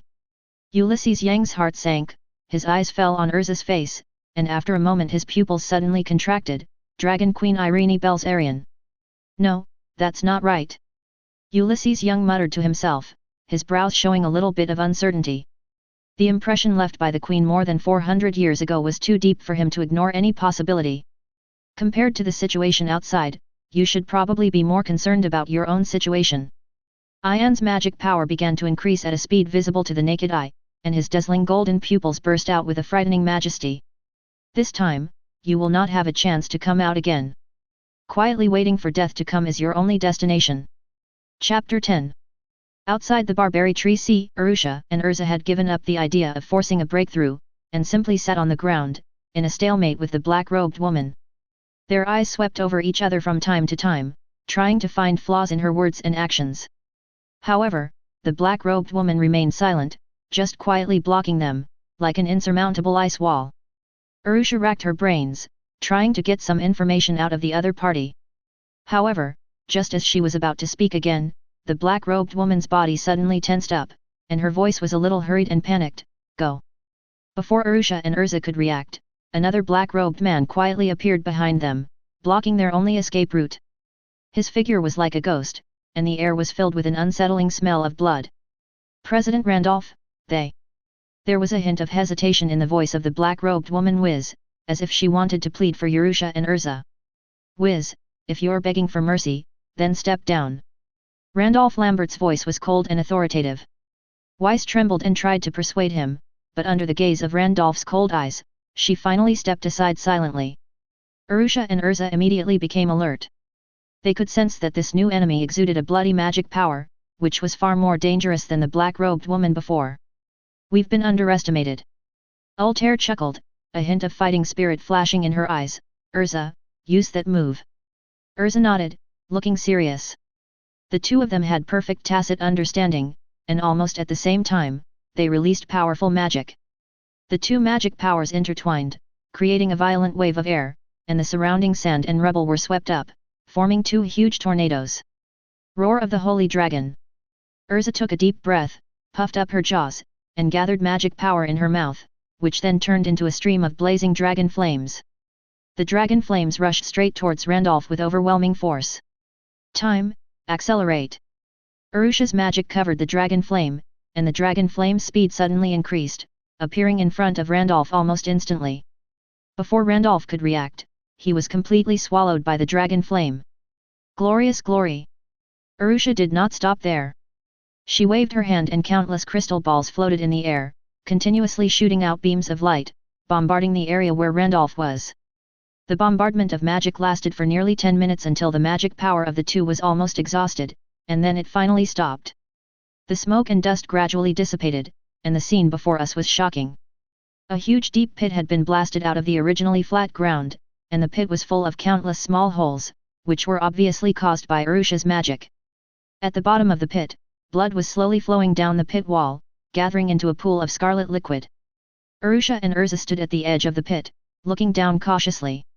Randolph's figure had disappeared, replaced by the flowing blood. Be careful! Arusha suddenly sensed the danger and immediately pushed Urza away. However, she herself failed to dodge completely, and a blood arrow grazed her right arm. Instantly, Arusha felt as if the blood vessels in her right arm were about to burst. Blood rushed wildly through the blood vessels, and her entire arm quickly turned red and almost swelled. The intense pain made her clench her teeth, and cold sweat oozed from her forehead. Freeze! Arusha endured the severe pain and quickly froze her right arm. Frost covered her arm, temporarily suppressing the strange magic power. However, this also meant that she almost lost her fighting ability. It's a very powerful magic. If it weren't for the special nature of my magic, I might have lost the ability to resist right now. Randolph's voice came from the blood, with a hint of mockery. The blood kept wriggling, gradually gathering into a human shape, and finally transformed into the appearance of Randolph Lambert, reappearing in front of the two. His blood magic is very strange. Don't let him come into contact with it. Ultear reminded Urza in a low voice with a gloomy face. Urza nodded, her expression solemn.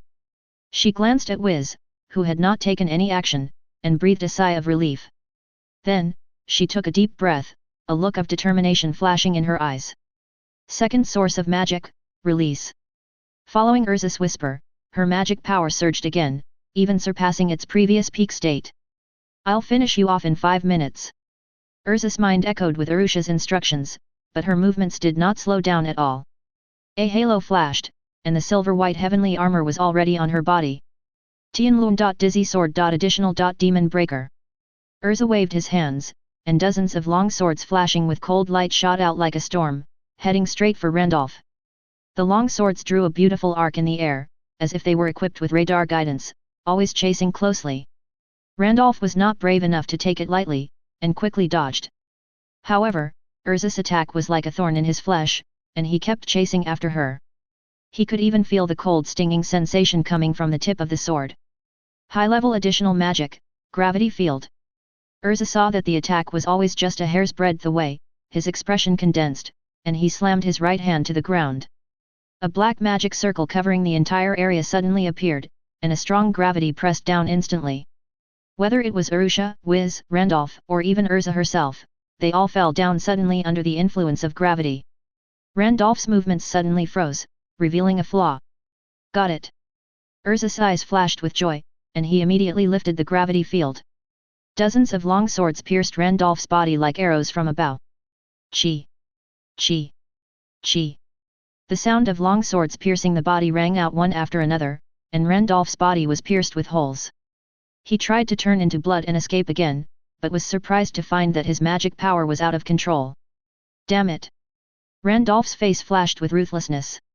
He knew that if he didn't fight hard, he would really die here today. Explode!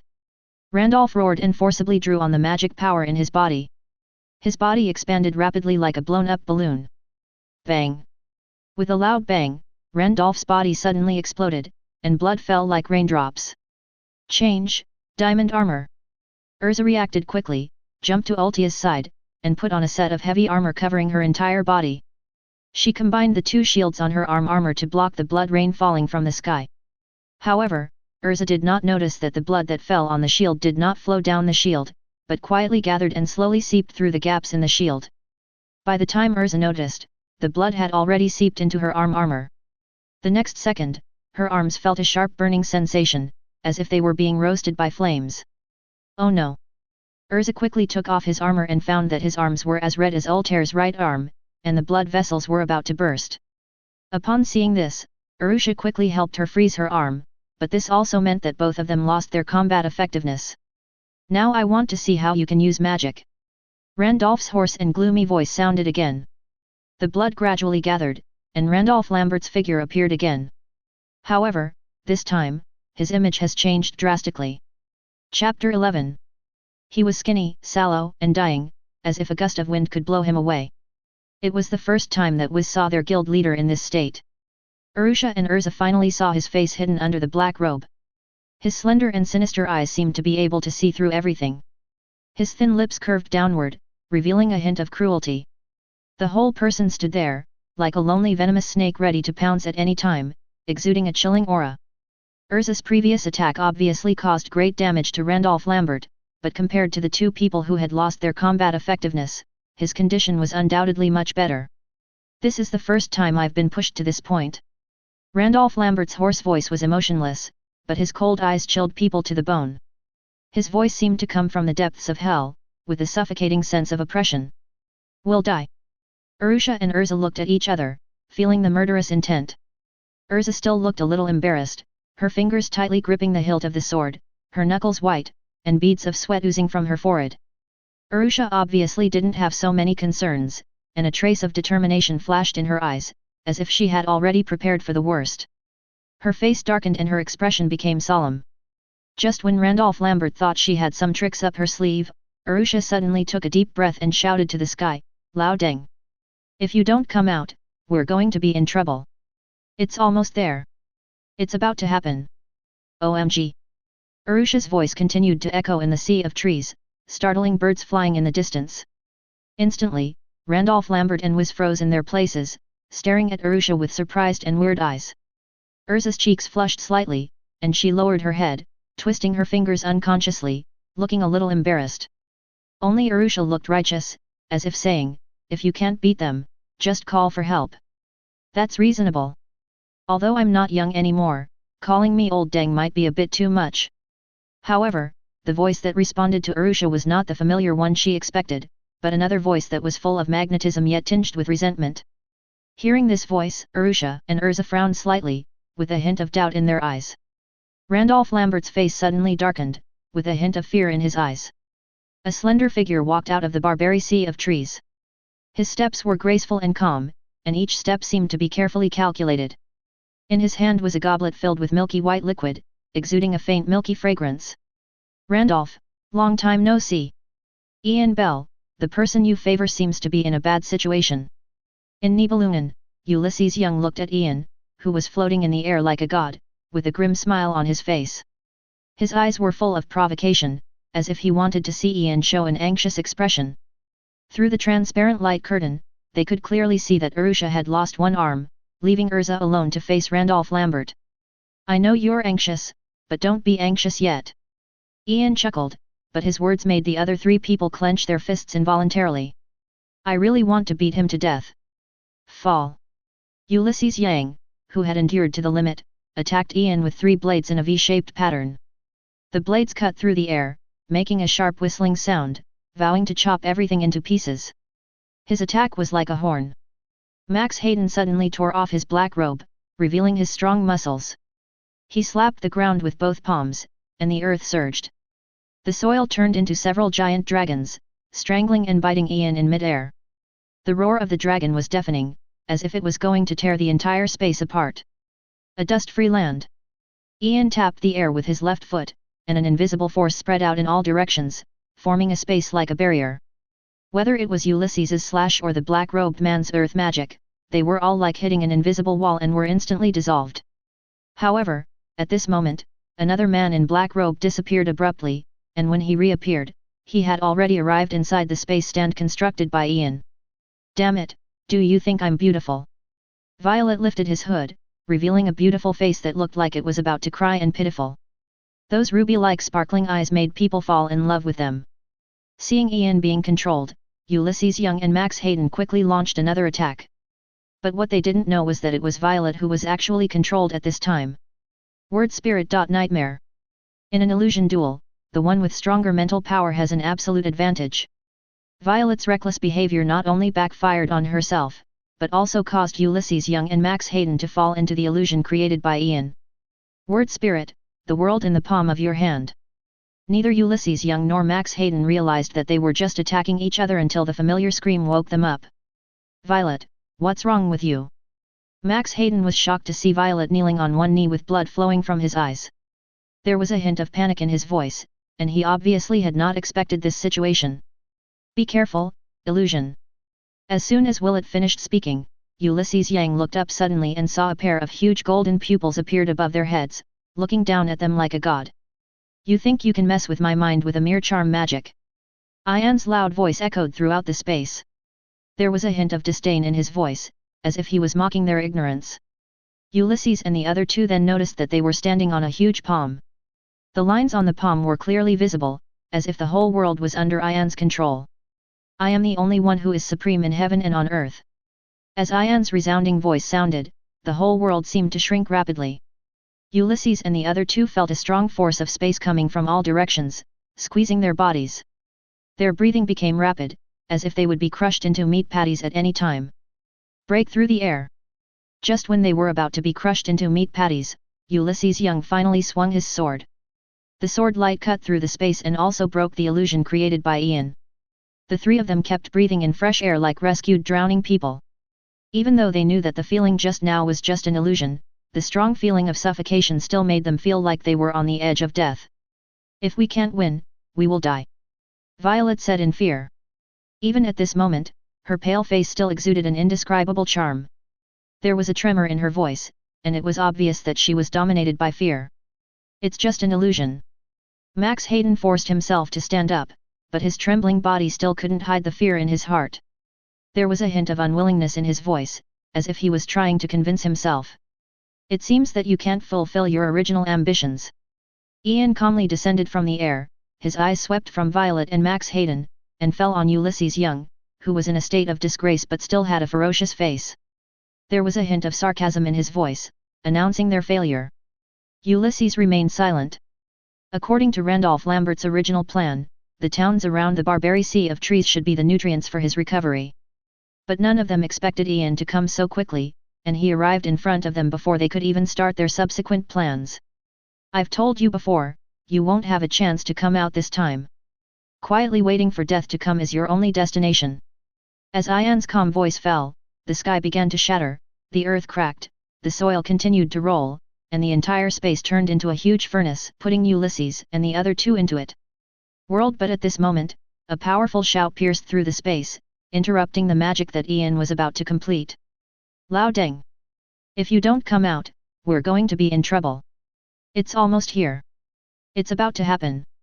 Damn it! Chapter 12. Present World.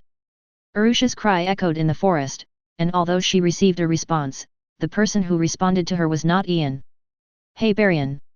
His other identity may be more widely known, the second among the 10 holy mages. As one of the 10 strongest wizards in Ishgar, Heibarian's strength is unquestionable. He always appears in front of others in the guise of a vampire, and the goblet he often holds in his hand is actually filled with milk. His movements were graceful, and every move seemed carefully choreographed. Even his magic was full of elegance. After each battle, there was almost no sign of battle on either his body or the enemies he defeated.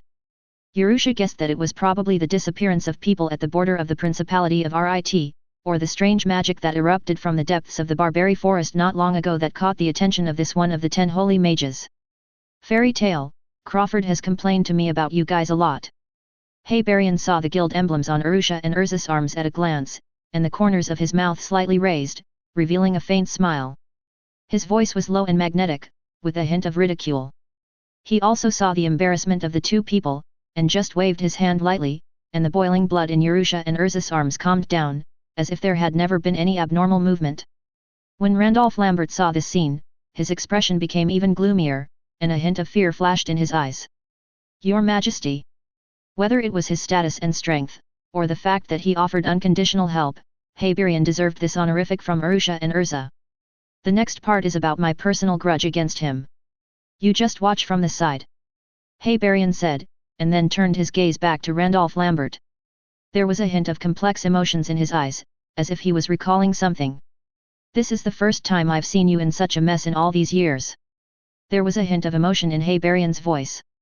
Even so, you can't keep me here. Randolph Lambert spat viciously, his eyes full of resentment and anger.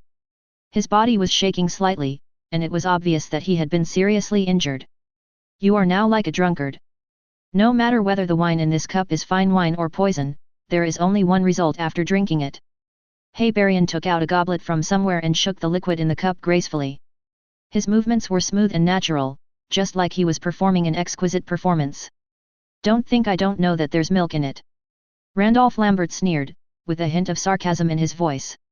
Heibarian didn't care, and with a slight shake of his hand, the goblet disappeared. Then, a ball of blood burst out from Randolph Lambert's shoulder, and the blood flowed down his arm, staining his sleeves red. Randolph Lambert seemed to feel no pain. The blood spurting out of his shoulder turned into a sharp claw and swung towards Heibarian. Bang! The claws didn't hit Heibarian in the end. Even though he didn't move at all, the claws just brushed past him and landed on a big tree, cutting the tree in half at the trunk. The tree fell to the ground with a loud bang, stirring up a cloud of dust. Extract! Heibarian's slender fingers drew a perfect arc in the air, as if conducting an elegant symphony. The next second, blood flowed out of the wound on Randolph Lambert's shoulder like a stream of water, forming a thin line of blood suspended in the air. Randolph Lambert saw this and simply turned his entire body into blood, which covered Heibarian like a huge curtain covering the sky. The blood swirled in the air, as if it wanted to swallow everything. Deprivation. Heibarian pushed his palm forward, and a mass of bright red plasma was separated from the blood. The plasma surged and turned into Randolph Lambert again. However, his body shrank a lot again and looked even weaker. The remaining liquid, after losing control, fell directly to the ground, gradually seeping into the soil and disappearing. It's time to put an end to more than a decade of disagreement, and the blood forest should return to its original track. Heibarian looked at Randolph Lambert lying weakly on the ground with a look of emotion. However, just as he was about to arrest him, ice spikes suddenly emerged from the ground and forced Heibarian back. The ice spikes flashed with cold light, as if to freeze everything. I'm sorry, I can't watch you take him away. Weiss, who had lost her presence for a long time, appeared in front of Randolph without her knowing, standing between him and Heibarian. There was a hint of apology in her eyes, and a chill emanated from her body. With your ability, don't you think it's a bit of a waste of talent to obey his orders? Heibarian chuckled, not angry at being stopped. His voice was still calm, as if he was chatting. Weiss remained silent, but Randolph Lambert's mouth curled up into a sarcastic smile. Want to sow discord between us? Heibarian, you are still so ignorant. There was a hint of sarcasm in Randolph's voice, as if he was mocking Heibarian's naivety. Heibarian tried to attack several times, but was blocked by Wiz's ice magic. His eyes twitched slightly, but he still maintained his elegant posture and retreated to Urusha and Urza without making a sound. I thought you had already dealt with her. Heibarian whispered, with a hint of helplessness in his tone. Urusha and Urza stared at Heibarian with eyes wide open, and they didn't know whether to say MMP or not. If they could deal with Wiz, would they still be standing here suffering this injustice? Urusha's face darkened, and her respect for the second of the 10 holy mages was instantly thrown out of the window. Seeing that Heibarian was unable to break through Viz's defense, Randolph Lambert laughed triumphantly a few times, then struggled to get up and staggered toward the outside of the woods. Only when his figure disappeared did Wiz remove the magic. With a few quick leaps, he also disappeared from the sight of Urusha and the other two. Such an intense and strange battle ended so anticlimactically. Both Urusha and Urza felt very uncomfortable. Your Majesty, who are they? Urza asked with a frown, his eyes full of confusion. Heibarian produced a wine glass from somewhere and swung it with a look of reminiscence in his eyes.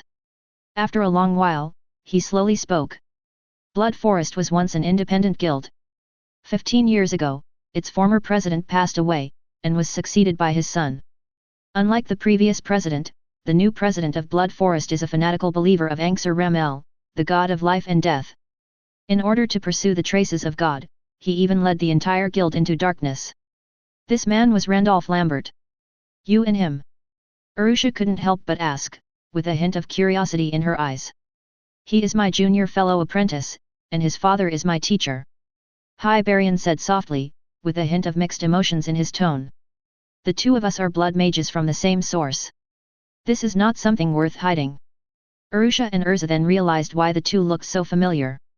By the way, the old deng you just called shouldn't be me. Although he failed to keep Randolph Lambert, Heibarian was not annoyed. Instead, he changed the subject and asked curiously. He's a shameless old man.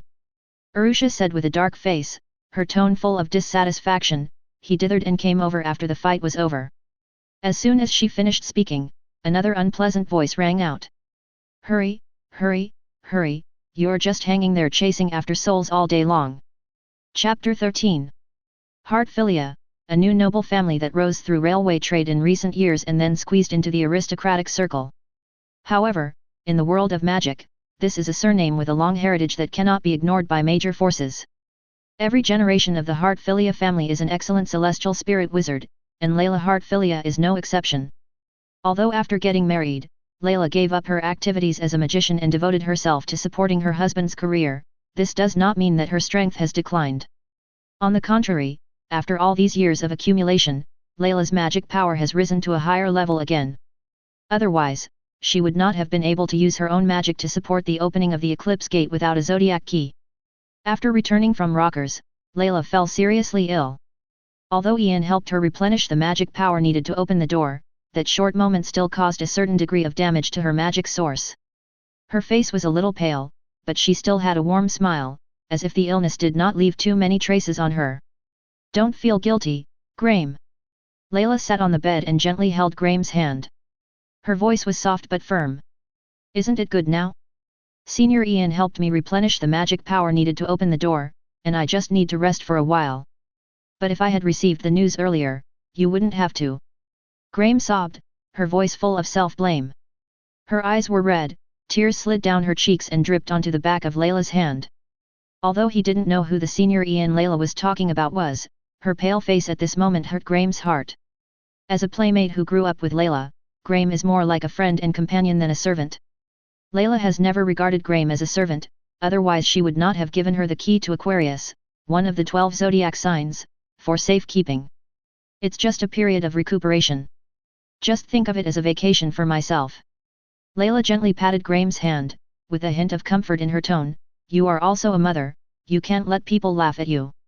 Graham sobbed twice, wiped her tears with a handkerchief, then carefully took out a glittering golden key from her arms and placed it in front of Layla. Madam, I am no longer worthy of keeping this key. Please take it back.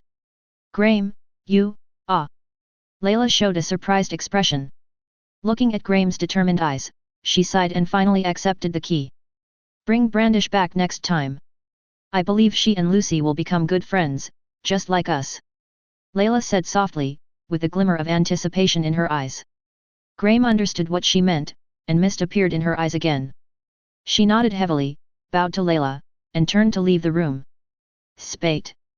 Layla called softly after Graham left. A middle-aged maid walked in immediately with a respectful look. Ma'am, what do you want? Go check on Zaldeo. If he really takes that path, then... Layla hesitated for a moment, a hint of reluctance flashed in her eyes, but she couldn't make up her mind in the end. Expel him.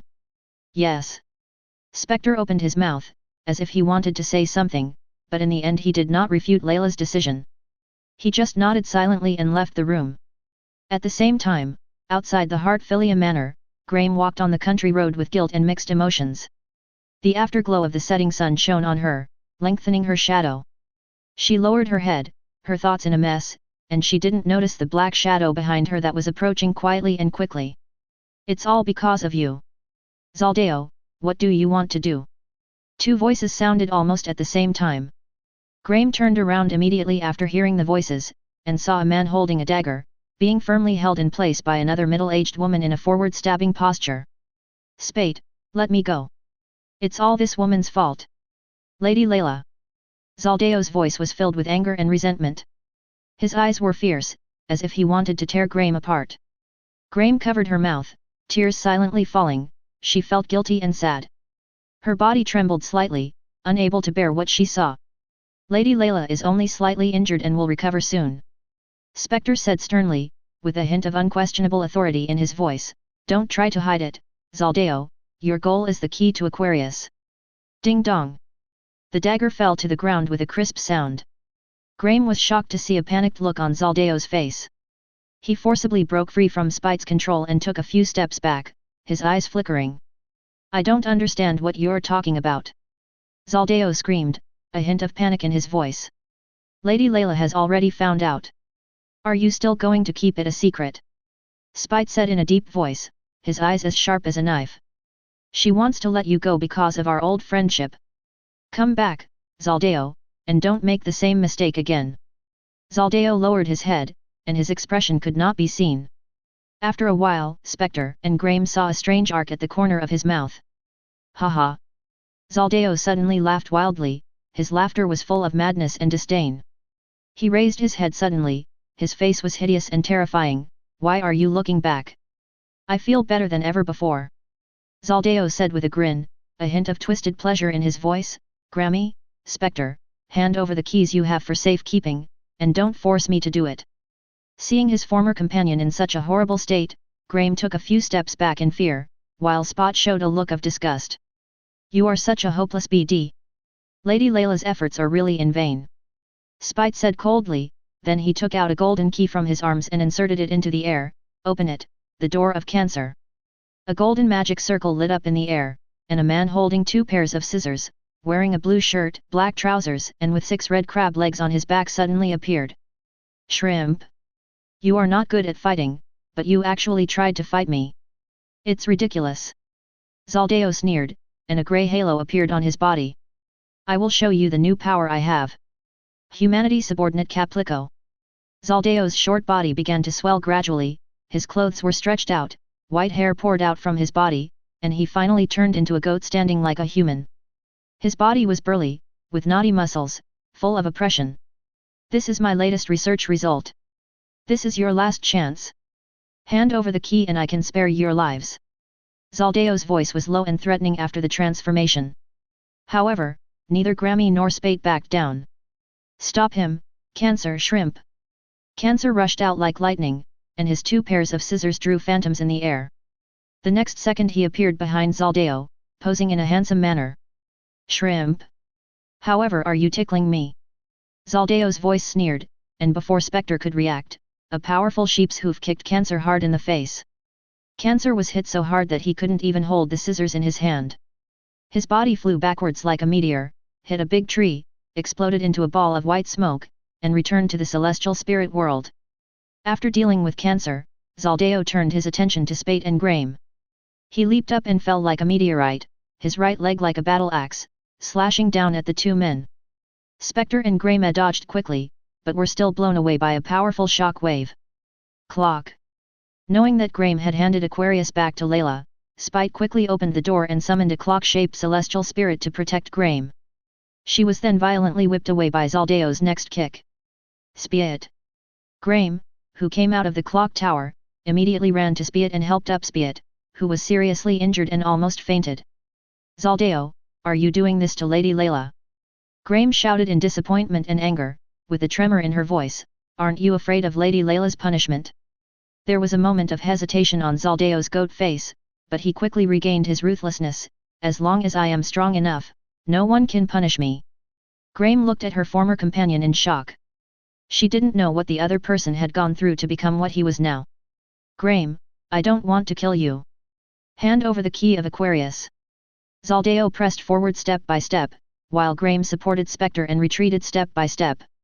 I don't have the key anymore. Zaldeo paused, and quickly turned his head to look at the Heartfilia castle behind him. The next second, a huge roar was heard, and water-like waves surged out from all corners of the castle, carrying several figures roaring and rushing towards them. Damn it! Knowing that his plan had been exposed, Zaldeo did not dare to stay any longer. He kicked his feet and leaped out like a sharp sword. The surging waves were unable to catch up with Zaldeo, who was determined to escape. Finally, the waves turned into a beautiful mermaid and appeared in front of Graham and Spate. Chapter 14. Custary is a small town on the border of the Kingdom of Fiori. In the center of the town stands a not-so-big church. During this period, the once bustling church became a forbidden place that the residents of the town avoided because a man-eating demon appeared in the church. Legend has it that this demon makes a loud noise every night, as if roaring deep inside the church.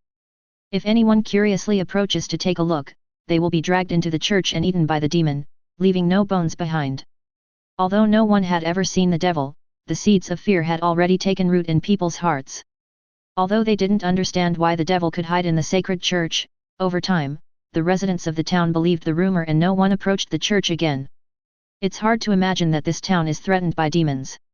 In the hotel, Arusha looked out the window at the peaceful and tranquil Custary, feeling an indescribable strangeness in her heart. Compared to this, don't you think it's even weirder that a demon would hide in a church? Urza stood beside her, his eyes passing over the uneven buildings in the town and falling directly on the church in the center of the town that looked nothing out of the ordinary. Ian leaned lazily against the wall, stretched out his hand to scratch his messy white hair, yawned, and looked nonchalant. You don't think there are still big demons with pure blood in this era? His tone was a little teasing, and the corners of his mouth rose slightly, as if he was mocking the ignorance of the two. Not to mention this era, even more than 400 years ago, pure-blooded high-level demons were a rare species. As for now, at most they are some guys with reversion to their ancestral bloodline or little demons who have drifted from the demon world. Ian continued, with a bit of laziness in his tone, not caring at all about the enemy he was about to face. In other words, if the demon in the church was really a pure-blooded high-level demon, this town would have disappeared long ago. Ursha and Urza looked thoughtful after hearing this. Anyway, let's go to the client and find out the details. Urza said steadily. After packing up their things, the three of them left the hotel and headed towards the east of the town, where their client, the mayor of Custary, lived. Next to the river that runs through Custary from east to west, there stands a 3-story house with a separate garden at the highest point of the town. The exterior walls of the house are as white as snow, and the garden is full of flowers of various colors, with a faint fragrance of flowers in the air. That is the residence of Mayor Topa. That's a lot of money. Ian sighed as he looked at the luxurious house. There was a hint of sourness in the air. He glanced at the house, and the corners of his mouth rose slightly, revealing a hint of sarcasm. At this moment, a burly, ferocious-looking man walked out of the house. His face was covered with scars and his eyes were fierce, as if he was ready to fight at any time. "Who are you?" the man asked fiercely, his voice low and hoarse, with a hint of threat. Ian's eyes flashed with a deep look, and then he walked forward with a faint smile on his face. "We are the wizards of fairy tale." The man's expression softened slightly when he heard this, and he forced a smile on his face, but he looked even more terrifying. "I am the one who issued the commission, and I am also the mayor of Custary, Kappa." His voice was still low, but there was a hint of respect in his tone. The corners of Arusha and Urza's mouths twitched slightly. They thought of countless possibilities: a security guard, a gardener, a private guard, and even suspected that he was a bandit. However, they never thought that this hideous-looking man would be the mayor of Custary. Kappa led them into the house, which was luxuriously decorated with exquisite oil paintings on the walls and thick carpets on the floor. He served each of them a cup of tea, which was fragrant and slightly sweet. My request is very simple. Capture the devil in the church alive. You can injure him, but you must not kill him. Kappa sat on the sofa, crossed his hands on his knees, and looked at the three people seriously. Urusha and Urza frowned upon hearing this, with a hint of confusion in their eyes. But soon, Kappa gave an explanation. I know this request is a bit unreasonable. A hint of helplessness and pleading appeared on Kappa's fierce face, but the demon in the church has possessed a little girl. It has also held the girl's brother and sister hostage, so please save them. Urusha and Urza suddenly realized what was going on, and then they showed admiration. Urusha's eyes flashed with a hint of tenderness, and Urza nodded slightly to show his understanding. It is true that you cannot judge a book by its cover. Although Mayor Kappa looks ferocious, he has a kind heart. The three of them then left the mayor's house. Along the way, Urusha and Urza praised the respectable mayor. What if his purpose is not to save the girl? Ian suddenly poured cold water on him. His voice was low and a little cold. Seeing that Ian didn't look fake, Urusha and Urza began to think about this possibility. The two smart people quickly discovered the abnormality. Kusturi was too calm. The residents of the town knew that there was a demon in the church, but they were just afraid and not panicked at all. The seemingly kind and compassionate mayor knew that the devil had possessed a girl and had taken 2 hostages, but he did not take the initiative to isolate the church, and seemed not to be worried at all that the devil would hurt other people again. His target is that demon. Urusha quickly grasped the key point and immediately showed a puzzled expression, but why? He is just an ordinary person who can't do magic. What's the use of a demon? More than 400 years ago, there was a group of people who were not tolerated by dragons and demons, and were also despised by humans. Ian sighed, his eyes becoming deep. They are called hybrids, with the blood of humans and demons or humans and dragons flowing in their bodies at the same time. You mean Mayor Kappa is a half-blood? He has devil blood in him. Urza said in surprise, a hint of shock flashing in her eyes. Without a doubt. Ian said calmly, with a hint of certainty in his tone. Because of the mixed bloodline of the half-blood demon, the magic power and demonic power in the body conflict with each other. If you want to gain power, you must lean towards one of them. Damn it! The genes of demons are far more powerful than those of humans. The ultimate result of purifying human bloodline is explosion and death.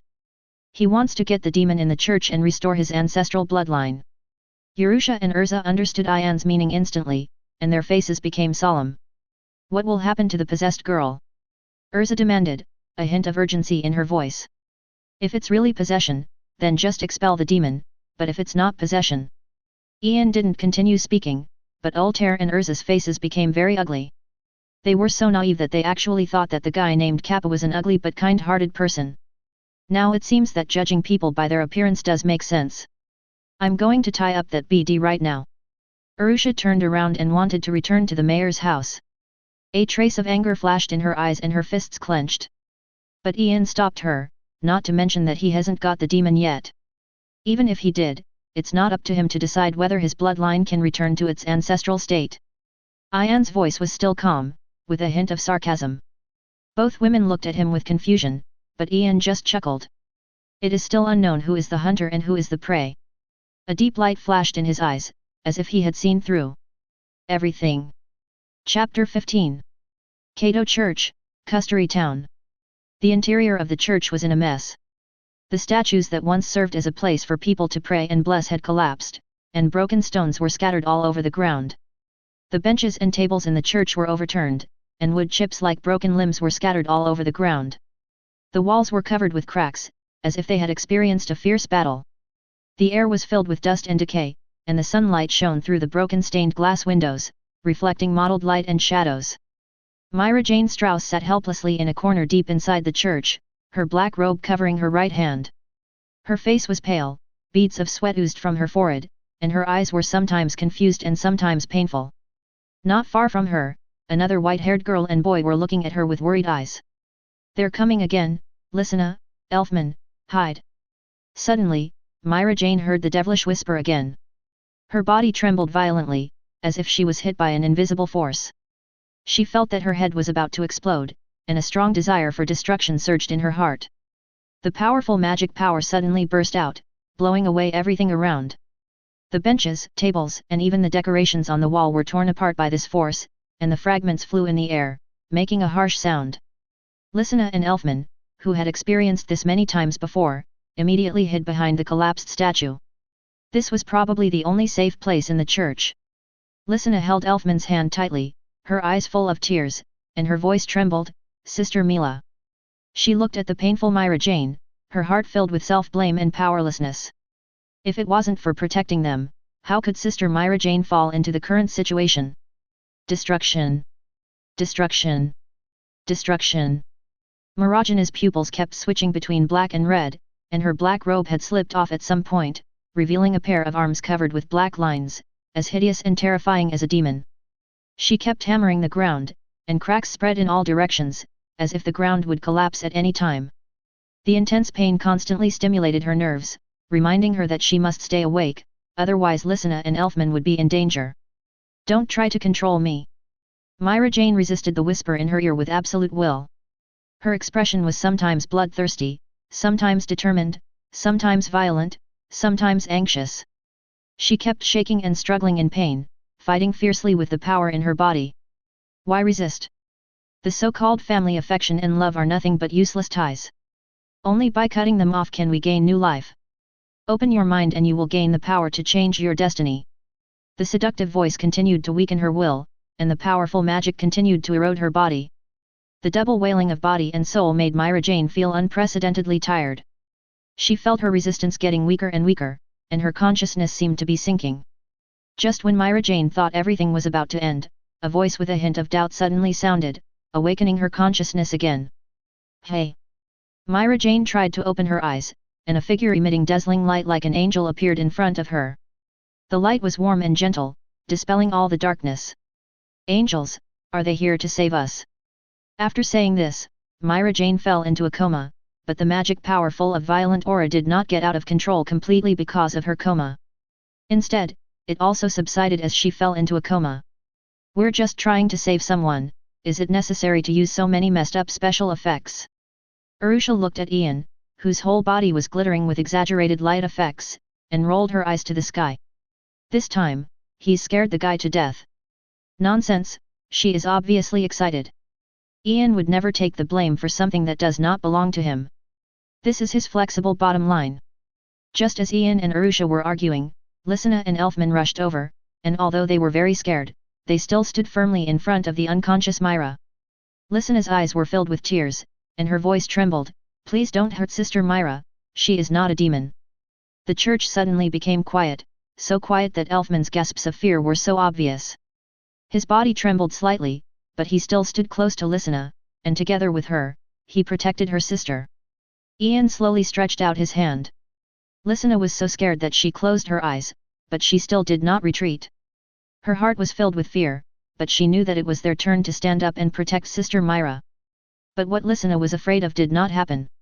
She only felt a warm hand rubbing her little head, and then she heard a warm, smiling voice. "Even for the sake of the little angel, we won't hurt your sister." Listener opened her eyes carefully, and after a while she was sure that the little angel he was talking about was herself through Ian's gentle smile. A blush appeared on her face, and a hint of shyness flashed in her eyes. excuse me, who are you?" "We are the wizards of fairy tale, and we have been commissioned to eliminate the demons in the church." Seeing Listener's anxious expression again, Urza quickly added, "But it seems that the content of the commission is going to change. Please help Sister Myra. She is possessed by a demon and that's why she is like this." Listener said hurriedly after she breathed a sigh of relief. For some reason, she instinctively felt that the big brother in front of her could help them. "It's not possession, it's reception," Arusha said after checking Myra's condition. "This is a kind of magic. By receiving, you can gain the ability of the received target. But since this is magic that has just been awakened, she can't master it very well yet." Listener and Elfman were confused. How could they understand so much magic knowledge at such a young age? They were content just to know that Sister Myra would not be in danger. "Listener, look at this big brother." After the big stone in his heart fell, Elfman gradually overcame his fear. Only then did he notice that Ian's appearance seemed somewhat familiar. He looked back twice, confirmed it, and exclaimed, "It really looks like the statue." Upon hearing this, Ian and the other two subconsciously looked towards the collapsed statue, and only then did they notice that the statue looked exactly like Ian. When did you become a charlatan? Arusha asked instinctively with a hint of ridicule in her tone. Ian's eyebrows twitched slightly, he glared at her unhappily, and then walked towards the statue. After a careful examination, Ian slowly stood up and looked with his deep eyes at Myra, who was still unconscious lying on the ground. Why, you don't even say hello to an old friend when you see him. Arusha and the others all showed puzzled expressions, but their doubts were soon answered. Old friend? Ian Bell, I wish I could tear your tendons out, peel off your skin, and grind your bones to ashes. An illusory shadow emerged from Myra, with an ugly face that was distorted and looked extremely terrifying. 500 years. You sealed me for 500 years. Do you know how I spent these 500 years? Do you know? Chapter 16. X278, somewhere on a plain in the east of Ishgar. Ian supported his knees with his hands, panting and spitting on the ground. His forehead was covered with fine beads of sweat, which slid down his cheeks and dripped onto the dry land, and were instantly evaporated by the scorching sun. His breathing was heavy, and his chest rose and fell violently. It was obvious that he had just experienced a fierce battle. Despite this, there was still a hint of disdainful smile on the corner of his mouth. 18 fighting gods? 72 pillars? That's it. Ian raised his head, his eyes like knives, piercing deep into the ground, his tone full of contempt. Ian Bell, you despise the demon world. One day you will regret your actions today. A hoarse roar came from the ground, as if it came from the depths of hell, carrying endless anger and resentment. I have sealed the door to the demon world. Do you want me to regret it? Come out if you have the guts. Ian sneered, raised his hand to wipe the sweat and dust off his face, and raised an internationally recognized friendly gesture towards the door to the demon world. The demon behind the gate to the demon world was so angry when he heard this, but could only roar in impotence and rage. The sound echoed in the empty plain, sounding particularly harsh. Inside the church, the atmosphere was so solemn that it was almost suffocating. Lysina and Elfman stood there blankly, staring at the illusory figure that emerged from Mirajana's body. The upper body was human and the lower body was like a spider. The figure exuded a suffocating evil aura, as if even the air was polluted by it. Lysina's face was as pale as paper, and her hands tightly grasped Elfman's sleeves, her knuckles turning white due to the force. Elfman's eyes widened, and a low swallowing sound came out of his throat, obviously frightened by the scene in front of him. Arusha and Urza quickly took up a fighting stance. A chill spread through the church, and a thin layer of white frost gradually covered the blue-grey walls. Urza clenched her sword, and the blade reflected a cold light in the dim church. Her eyes were fixed on the illusory figure, and her expression was solemn and alert. I thought they were just some minor characters, but I didn't expect to meet you, my old friend, Bal. Ian crossed his arms in front of his chest, looking relaxed, with a faint smile still on his lips. You have hindered our clan's plan for 500 years, Ian Bell, your crime is unforgivable. Bal's voice was hoarse and gloomy, as if it came from the depths of hell, with endless resentment and anger. As he spoke, the temperature in the church dropped suddenly, an abiding chill filled the air, and even the candlelight on the wall became swaying.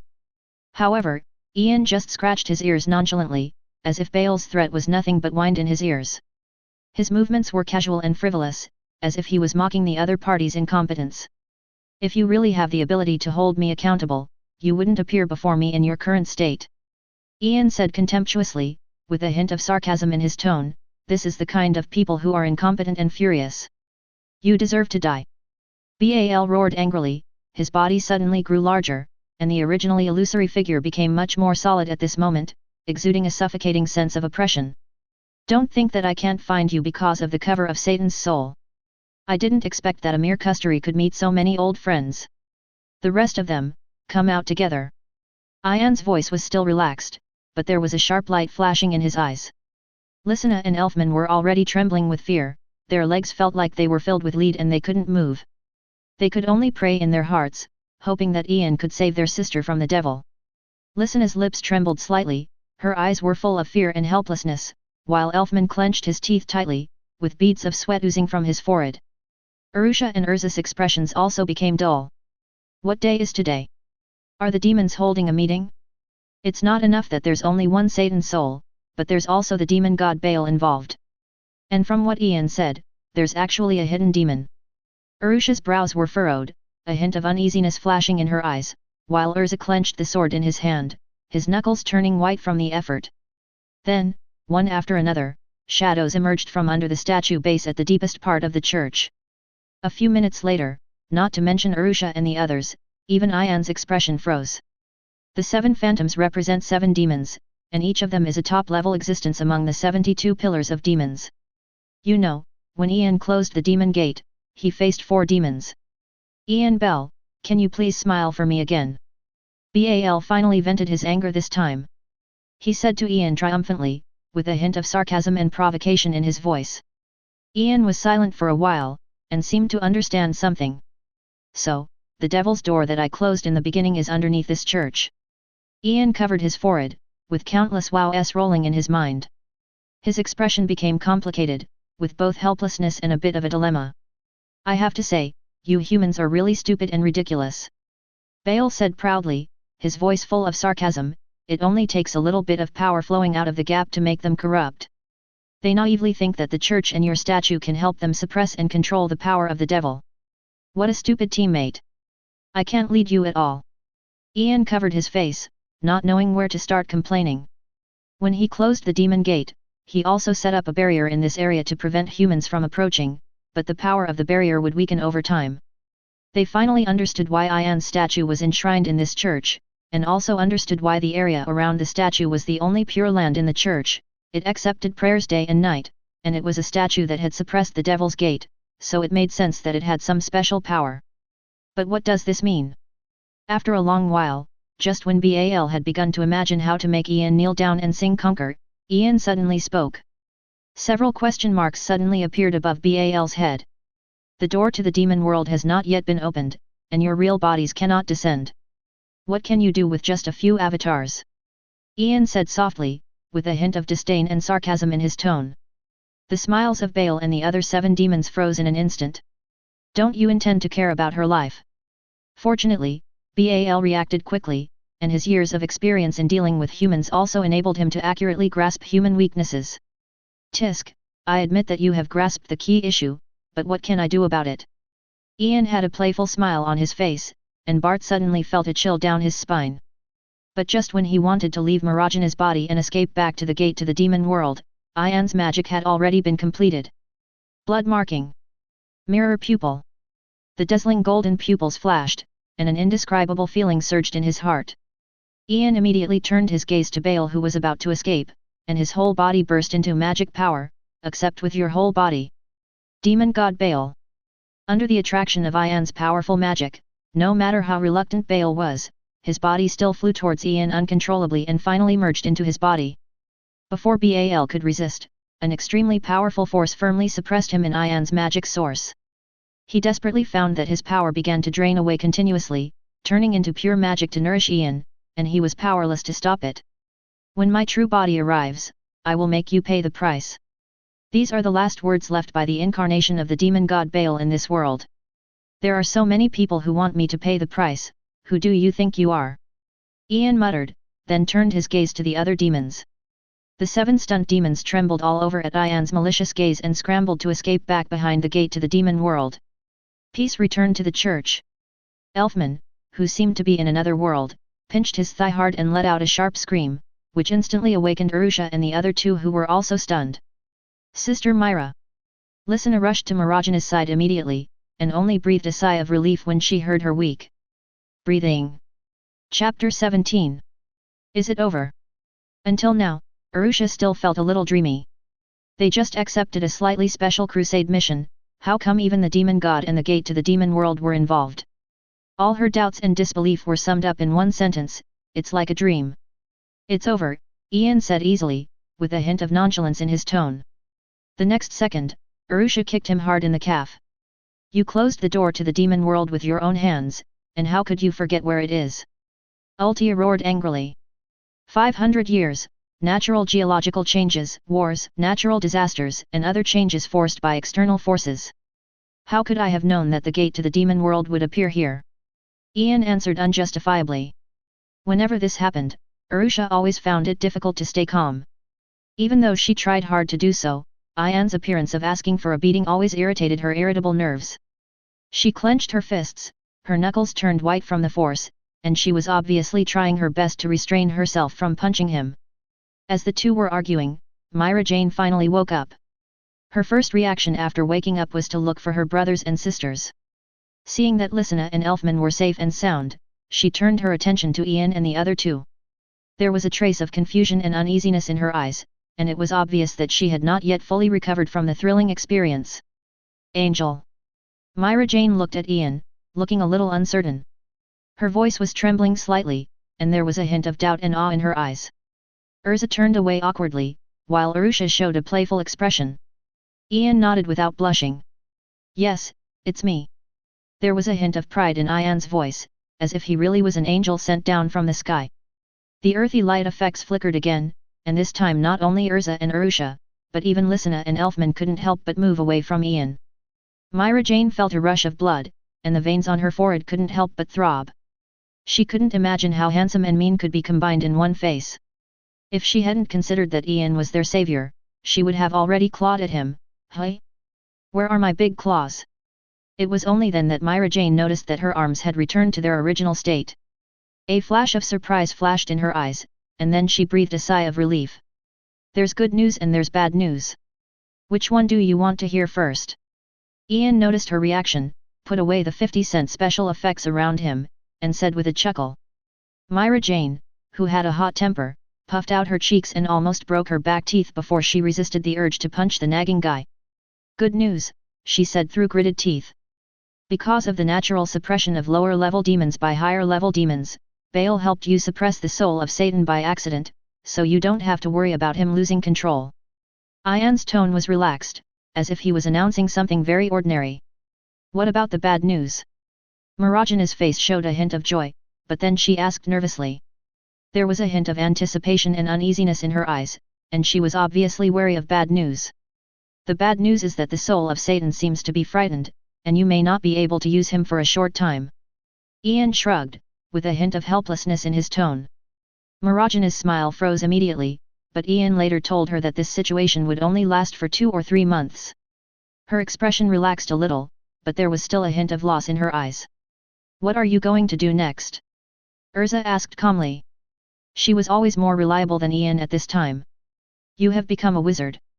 You can consider joining Fairy Tale. You can support yourself and your brothers and sisters by completing commissions. Myra Jane narrowed her beautiful eyes slightly. For some reason, whenever she saw this woman wrapped in armor, she felt uncomfortable with her exposed skin. The two people's auras seemed to conflict naturally. Fairy Tale is not the only guild in Fiori Kingdom, why should I join you? Myra Jane said loudly, with a hint of provocation in her tone. Lysina at the side couldn't stop her, and Elfman squatted on the ground with his head in his hands, trembling. Because Fairy Tale is the best. Urza's calm tone was as if he was stating something that was a matter of course. Even though she had made up her mind, Myra Jane couldn't help but want to refute Urza, but Lysina kept pulling her back, not letting her continue. For Lysina's sake, I will join Fairy Tale with them. Myra Jane raised her head, looking reluctant, but the longing in her eyes revealed her true thoughts. Ian really wants to complain. Sundara has been retired, sister. Then there is only one question left. Urza continued, her voice still calm, but her eyes flashed with a sharpness. The mayor of Kusturi, Kappa. Seeing the confusion on Marajana's face, Arusha explained the commission to them, and then the three of them showed angry expressions. Myra Jane clenched her fists, her eyes flashed with anger, and she was obviously extremely dissatisfied with the mayor's behavior. Ian just clenched his fists, and his knuckles made a cracking sound. According to the tradition of Fairy Tale, I don't need to tell you what to do with a client with bad intentions like this. Arusha and Urza were also ready to fight, with smiles on their faces that made Myra Jane and her siblings shudder. There was a dangerous light flashing in their eyes, as if they were ready to attack at any time. At the same time, Makarov, who was in charge of the guild in Magnolia, suddenly shuddered. I always feel like something bad is going to happen. There was a hint of uneasiness in his voice and a worried gleam in his eyes. A few days later, Ian and his 2 companions returned to Magnolia with Myra Jane and her 2 companions. Myra Jane, who has a hot temper and is always straightforward, was immediately infected by the atmosphere of Fairy Tale and got along well with the other people in the guild, really got along well with them. In fact, it was mainly Natsu and Grey who got beaten up. Without using magic, Grey and Natsu were no match for Myra Jane. Compared to Myra Jane, who had been hanging out on the streets for years and often fought with others for survival, Grey and Natsu were obviously much more immature. Lysina and Elfman, who have not yet awakened their magic, seemed a little shy, especially when Kana held a wine barrel and invited Lysina to drink together. Lysina was so scared that she hid behind the equally timid Elfman. "Thank you for your hard work this time." Seeing Myra Jane and the other two quickly integrating into the guild, Makarov was also very happy. A satisfied smile appeared on his face. But he would soon stop being happy. It's not hard at all. It's mainly because you, the third Hokage, have worked hard." Ian waved his hand, looking a little guilty. Thinking back to Ian's usual behavior, an ominous premonition came to Makarov's mind. "Really, I have good news and bad news. Which one do you want to hear first, Sandame?" Good news," Makarov said tremblingly, his heart began to beat rapidly. "The good news is that besides Myra Jane, Lysina and Elfman also have high magical talents. They will at least be A-class wizards in the future, and even S-class is not impossible." Makarov calmed down a little. For a president, this was definitely the best news. What about the bad news? Although there was some good news before, Makarov was still a little uneasy. "Well, we gave our client, the mayor of Custary Town, a little lesson." Ian pinched his index and middle fingers lightly, leaving a small gap in the middle. Makarov immediately covered his heart, but he still held on to the only glimmer of hope and asked, "How small is a small lesson?" "It's not a small lesson, it's a billion little lesson." Seeing that Makarov didn't understand, Ian repeated it again. The next second, the wine glass fell to the ground, and Makarov fell off the bar. Ian was shocked when he saw this, and quickly caught Makarov's body, then shouted loudly. Quick acting heart pills, the president has fainted." Chapter 18. Magic Council Era. In the meeting room, the members of parliament stood on a platform, and Speaker Crawford Shim stood in the middle to preside over the meeting. The entire meeting room was shrouded in a faint magical light, and the walls were inlaid with complex magical runes, emitting a faint light. "Fairy tale has gone too far this time." Councillor Og, the second seat on the council, said in a deep voice, his brows knitted tightly, with obvious dissatisfaction and anger in his tone, "Openly destroying the private residence of a kingdom's local governor and injuring him, how is this different from what the Dark Guild does? Although their actions are not appropriate, from what I understand, the mayor has some demon blood." The fourth seat councillor, Barano, said calmly. She was not favoring fairy tale, but was just stating the information she knew in a factual manner. Demon bloodline. Senator Reggie, who always wears a pair of sunglasses, showed a surprised expression. The other members also started discussing, and the whole meeting room was suddenly filled with low voices. Only Og showed an angry expression, his face was gloomy, and he was obviously dissatisfied with Balluno's speech. But before he could refute, Speaker Crawford spoke first. "Silence." Crawford Shim knocked on the table. Although his voice was not loud, it carried an unquestionable majesty. Although he always looked kind, his prestige in the council was unmatched. "Balluno, such a statement should not be spread out of the council." Crawford first criticized Balluno's remarks, but he did not completely refute her point of view. There was a hint of caution in his tone, as if he was weighing the pros and cons. "But before we get solid evidence, we really shouldn't hastily convict fairy tale." Second. Seeing the speaker speak, Councillor Yajima of the sixth seat also stood up to speak for fairy tale.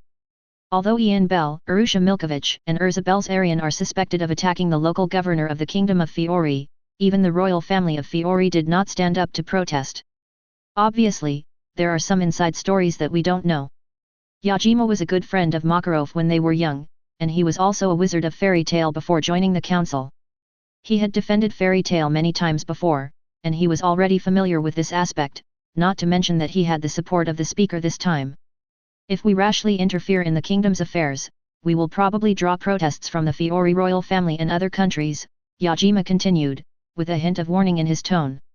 When the other congressmen heard this, they all nodded in agreement. Although Ouge wanted to raise objections, he could only swallow his words when Speaker Crawford stopped him.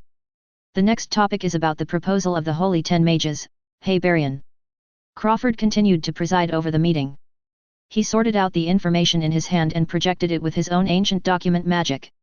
A light blue light rose from the palm of his hand and quickly formed a complex magic image in the air.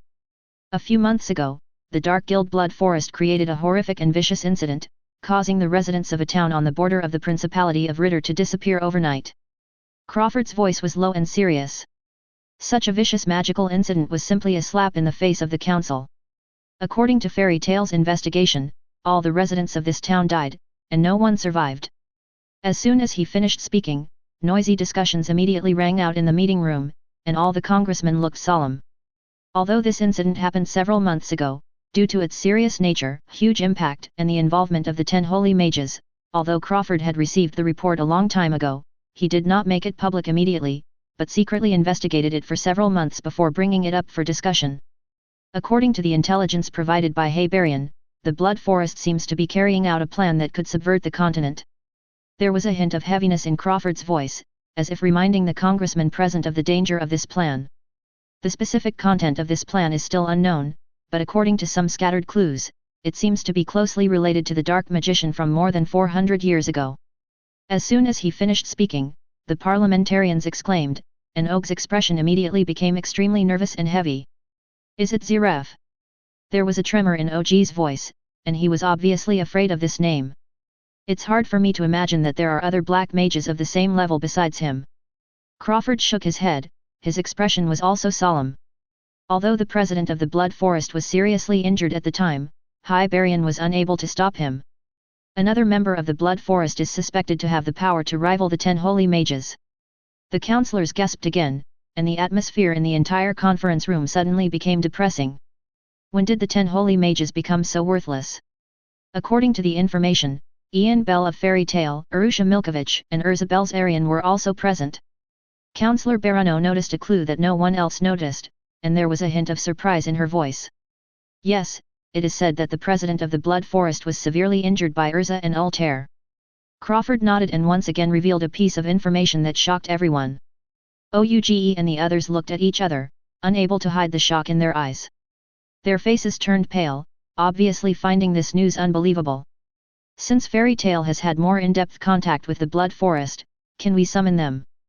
Belluno calmed down and continued, especially Ian Bell. It is said that he had a fierce battle with the mysterious wizard deep in the Barbary Forest and even changed the terrain of that area. No. No. Crawford and Yajima said in unison, and they looked at each other, with a strange look in their eyes. Fairy Tale is a formal guild. You cannot summon its members without solid evidence. Crawford's voice carried a hint of warning, as if reminding Belluno not to cross the line. Especially Ian Bell. In that case, I suggest ordering the Crescent Knights and the Forced Detention Unit to carry out the Dark Guild cleanup plan. And notify all the major guilds to cooperate with the action.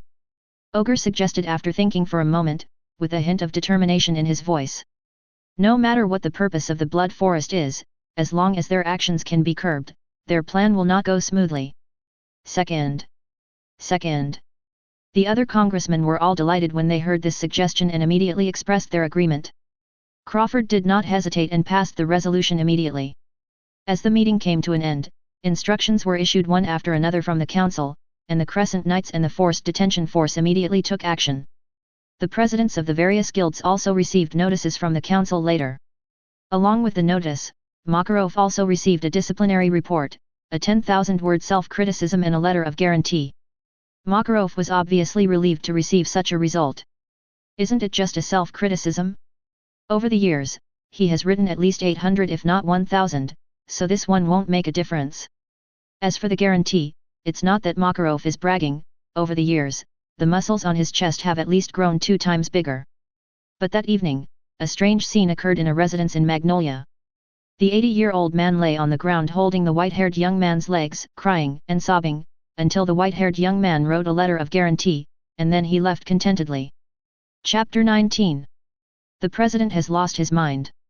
If it was guaranteed to be effective, would he need to write so many self-criticisms every year?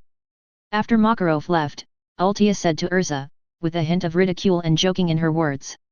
But compared to this, what do you think about the council's action to clean up the dark guilds? After teasing Makarov, Arusha turned her gaze to Ian, who was wiping his trouser legs with a look of disgust. I'll just sit and watch. Ian said unhappily, it's just that the blood forest caused too much noise before, and the council felt embarrassed so they took this helpless action. You mean there won't be any gain from this operation? Urza was a little confused. It shouldn't be a problem to strike a blow against the arrogance of the Dark Guild and eliminate a few of the troublemakers at the same time. Ian spread his hands and chuckled. The final result was just as Ian expected. However, the council seemed to feel that such a big move with little result was a loss of face, and soon planned a second crusade. This time, the main force was no longer the Crescent Knights and the Forced Detention Unit under the council, but the ace wizards of the major guilds. Fairy Tail, Blue Pegasus, Lamia Scale, and the ruler of Phantom. The ace wizards from the 4 top regular guilds in the Kingdom of Fiori gathered together. After hearing the news, the entire dark forces in Ishgar were in a state of panic. Tisk, those guys from the Council and the Guild of Light have been really aggressive lately. In a dim castle, a yellow-haired man with wolf ears and a cat tail arrogantly stepped on the round table with a look of arrogance and disdain. Aren't you going to say anything, Blood Forest? This is all your fault. How could the great Tartaros be afraid of those rubbish from the regular guild? Max Hayden raised the corner of his mouth slightly, revealing a hint of sneer. Fear. Jackal sneered and slapped the table with his palm. A cruel arc appeared at the corner of his mouth, and dazzling golden light poured out from the gap between his palms. You can feel it for yourself. Stop. A deep voice suddenly interrupted, breaking the tense atmosphere between the two. A white-haired old man sat at the top seat, looking expressionlessly at the two people sitting opposite him. His eyes were cold and majestic. Sela, Randolph, take care of your people. Goddess of the Chill Moon. Sela, a member of the Tartaros 9 Demon Gates, is a young woman with long black hair, twin horns on her head, and a rather quiet temperament. Judging from her appearance and temperament alone, it is hard to imagine that she is a cruel black magician, but anyone who underestimates her will pay a heavy price. Sela just looked at Jackal calmly, and Jackal immediately stepped aside in panic. He lowered his head, his body trembling slightly, and seemed to be very afraid of Sela. Max Hayden was about to mock when he saw this, but was stopped by Randolph's look. Dark guilds have always refrained from interfering with each other. Although there is a Balam Alliance agreement in name, I don't think either of your two families would take it seriously. Randolph Lambert said lightly. On the surface, he was just explaining the relationship between the 3 guilds, but in fact he was questioning Hades' purpose of gathering them together today. If President Randolph intends to face the wrath of the Council and Fairy Tail alone, you can leave at any time. Hades said coldly, without any sign of concession in his tone. Randolph's face immediately darkened. Although he was angry, he did not lose his mind. He snorted coldly and shrank back into the shadows. President Hades, since you have called us together, I believe you already have a plan. Sela said calmly, and her calm tone seemed to remind Hades not to waste time. Hades smiled slightly, and a cruel and sharp light flashed in his eyes. In the dense forest outside the Barberry Tree Sea, stands a luxurious castle. Yee, you Blue Pegasus are still as rich as ever. A man with a slicked-back orange hair, a small stubble on his chin, and looking a little unkempt said with some envy. He had just come down the stairs and had no time to pay attention to a greasy middle-aged man. The first thing he saw was Arusha and Urza standing behind Gildarts. He just spun around on the spot, and slid in front of Arusha and Urza with an exaggerated and funny movement, posing in a way he thought was handsome. But no matter what kind of pose it is very harmonious compared to his short and fat figure and slightly wretched appearance. Dear lady! Before Arusha and Urza could react, a boy of the same age as them, with golden hair, still a little immature but with a handsome future appearance, slid behind Ichia in the same posture and looked at him with admiration. The corners of Arusha and Urza's mouths twitched constantly, and they leaned back repeatedly, trying hard to resist the urge to punch the wretched man in front of them. Fortunately, someone came to their rescue soon. Hibiki, if you keep harassing girls like a pervert, don't come near me again. A haughty voice came from the stairs. Arusha and Urza looked up and saw a girl with long green hair and a blue and white beret walking down the stairs with elegant steps. She is as beautiful as Arusha and Urza, but her demeanor is even more arrogant, giving people the feeling that she is difficult to get along with. Sheng touched his nose awkwardly. He felt very embarrassed being caught between his respected teacher and the girl he liked. I didn't expect that Fairy Tail would send Lord Gildarts to this crusade. Just then, a bald young man came in from outside and rescued Sheng. His steps were steady and powerful, and his whole body gave people a feeling of strength. Juroletes, the strongest trump card of Lamia scale, passed the S-class wizard examination at the age of 18, and used rock magic to perfection, earning the name Jura of Rock and Iron. It's just that old and disrespectful guy, Gildarts said with resentment on his face. Yiye and Jura smiled knowingly when they heard this. In addition to his strong strength, Gildarts was also well known in the kingdom of Fiori for his laziness and dislike of restraint. In order to get him to participate in the crusade, Lord Makarov must have used some tricks. What they didn't expect was that the disrespectful old man mentioned by Gildarts was not Makarov. Urusha and Urza had strange expressions on their faces at this time, and looked at Gildarts with a hint of sympathy in their eyes. It turned out that just 3 days ago, Gildarts, who had just completed an S-level commission and was planning to find a place to relax, suddenly received an urgent message from the guild. He immediately took out the communication crystal, and as soon as he injected magic power into it, Ian's anxious face appeared in the crystal ball. His expression was flustered, as if something big had happened. It seemed that because of the bad signal, Ian's avatar was flickering and his voice was intermittent, and he couldn't even accurately convey a complete sentence. Gildarts only heard words like the guild Sandame's attack. Gildarts thought the guild was in danger, so he rushed back to Magnolia day and night. But when he saw the intact guild and Makarov, who was drinking leisurely without knowing anything, he was stunned. Before Gildarts could figure out what was going on, he heard a loud "ah," and a dark shadow fell from the sky, and a wooden stick as thick as a thigh landed heavily on his head. "Ian, you!" Before he fainted, Gildarts saw the person who attacked him out of the corner of his eye, then he closed his eyes and fell to the deep ground. When Gildarts woke up, he was already sitting on a carriage heading to the gathering place, accompanied by Urusha and Urza, 2 rising stars of the guild. Chapter 20. A few sudden sneezes caused Ian's magic power to become disordered while he was flying at high speed, and he almost fell from the sky. He steadied himself and counted with his fingers, "It must be that Gildarts guy who said bad things about me behind my back. It was just a trick he got once, but he is so petty, and it is obvious that he needs a beating from society. It seems that this kind of thing will have to happen a few more times in the future, so that he can better understand the dangers of the world." Ian complained in his heart and made another note for Gildarts in his notebook. Gildarts, who was far away in the barberry forest, suddenly felt a chill for some reason and shivered uncontrollably, as if he was being stared at by something unclean. He frowned, looked around, and even expanded his perception range to 50 meters away, but found nothing. What happened? Ultear and Urza both noticed his unusual reaction and took alert postures, looking around vigilantly, but Gildarts just shook his head. "Is it an illusion?" He scratched his head in confusion and quickly put the matter behind him. "Stay alert. I don't want to destroy the unity of the alliance. But compared to the Dark Guild, we should be more wary of the ruler of the ghost. Gildarts, what is the conflict between the Phantom and us?"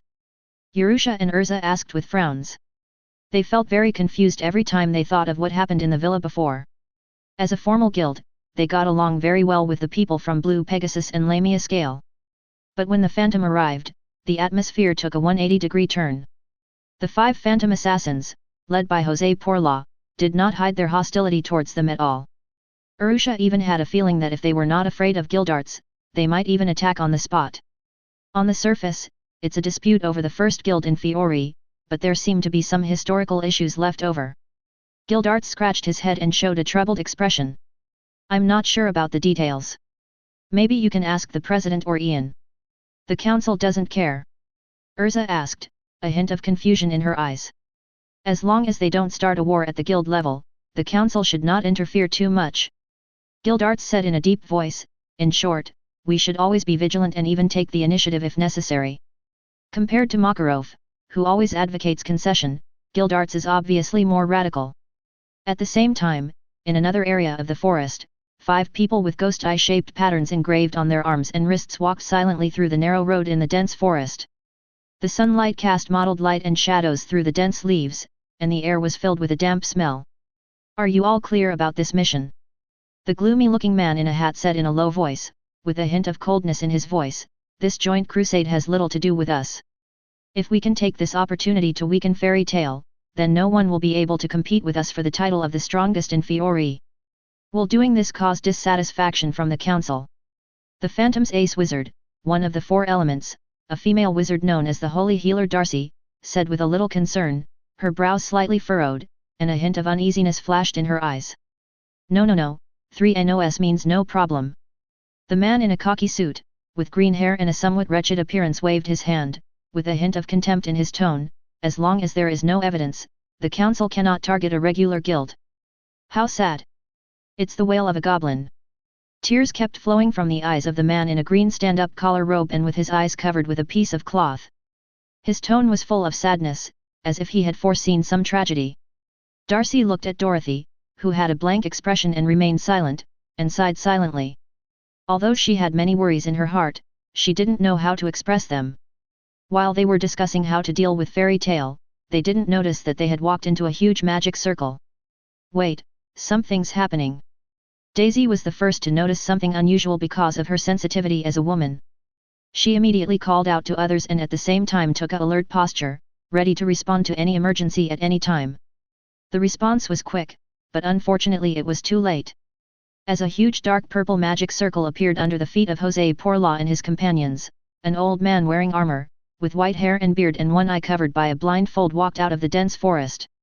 He put his index and middle fingers together and slashed downwards.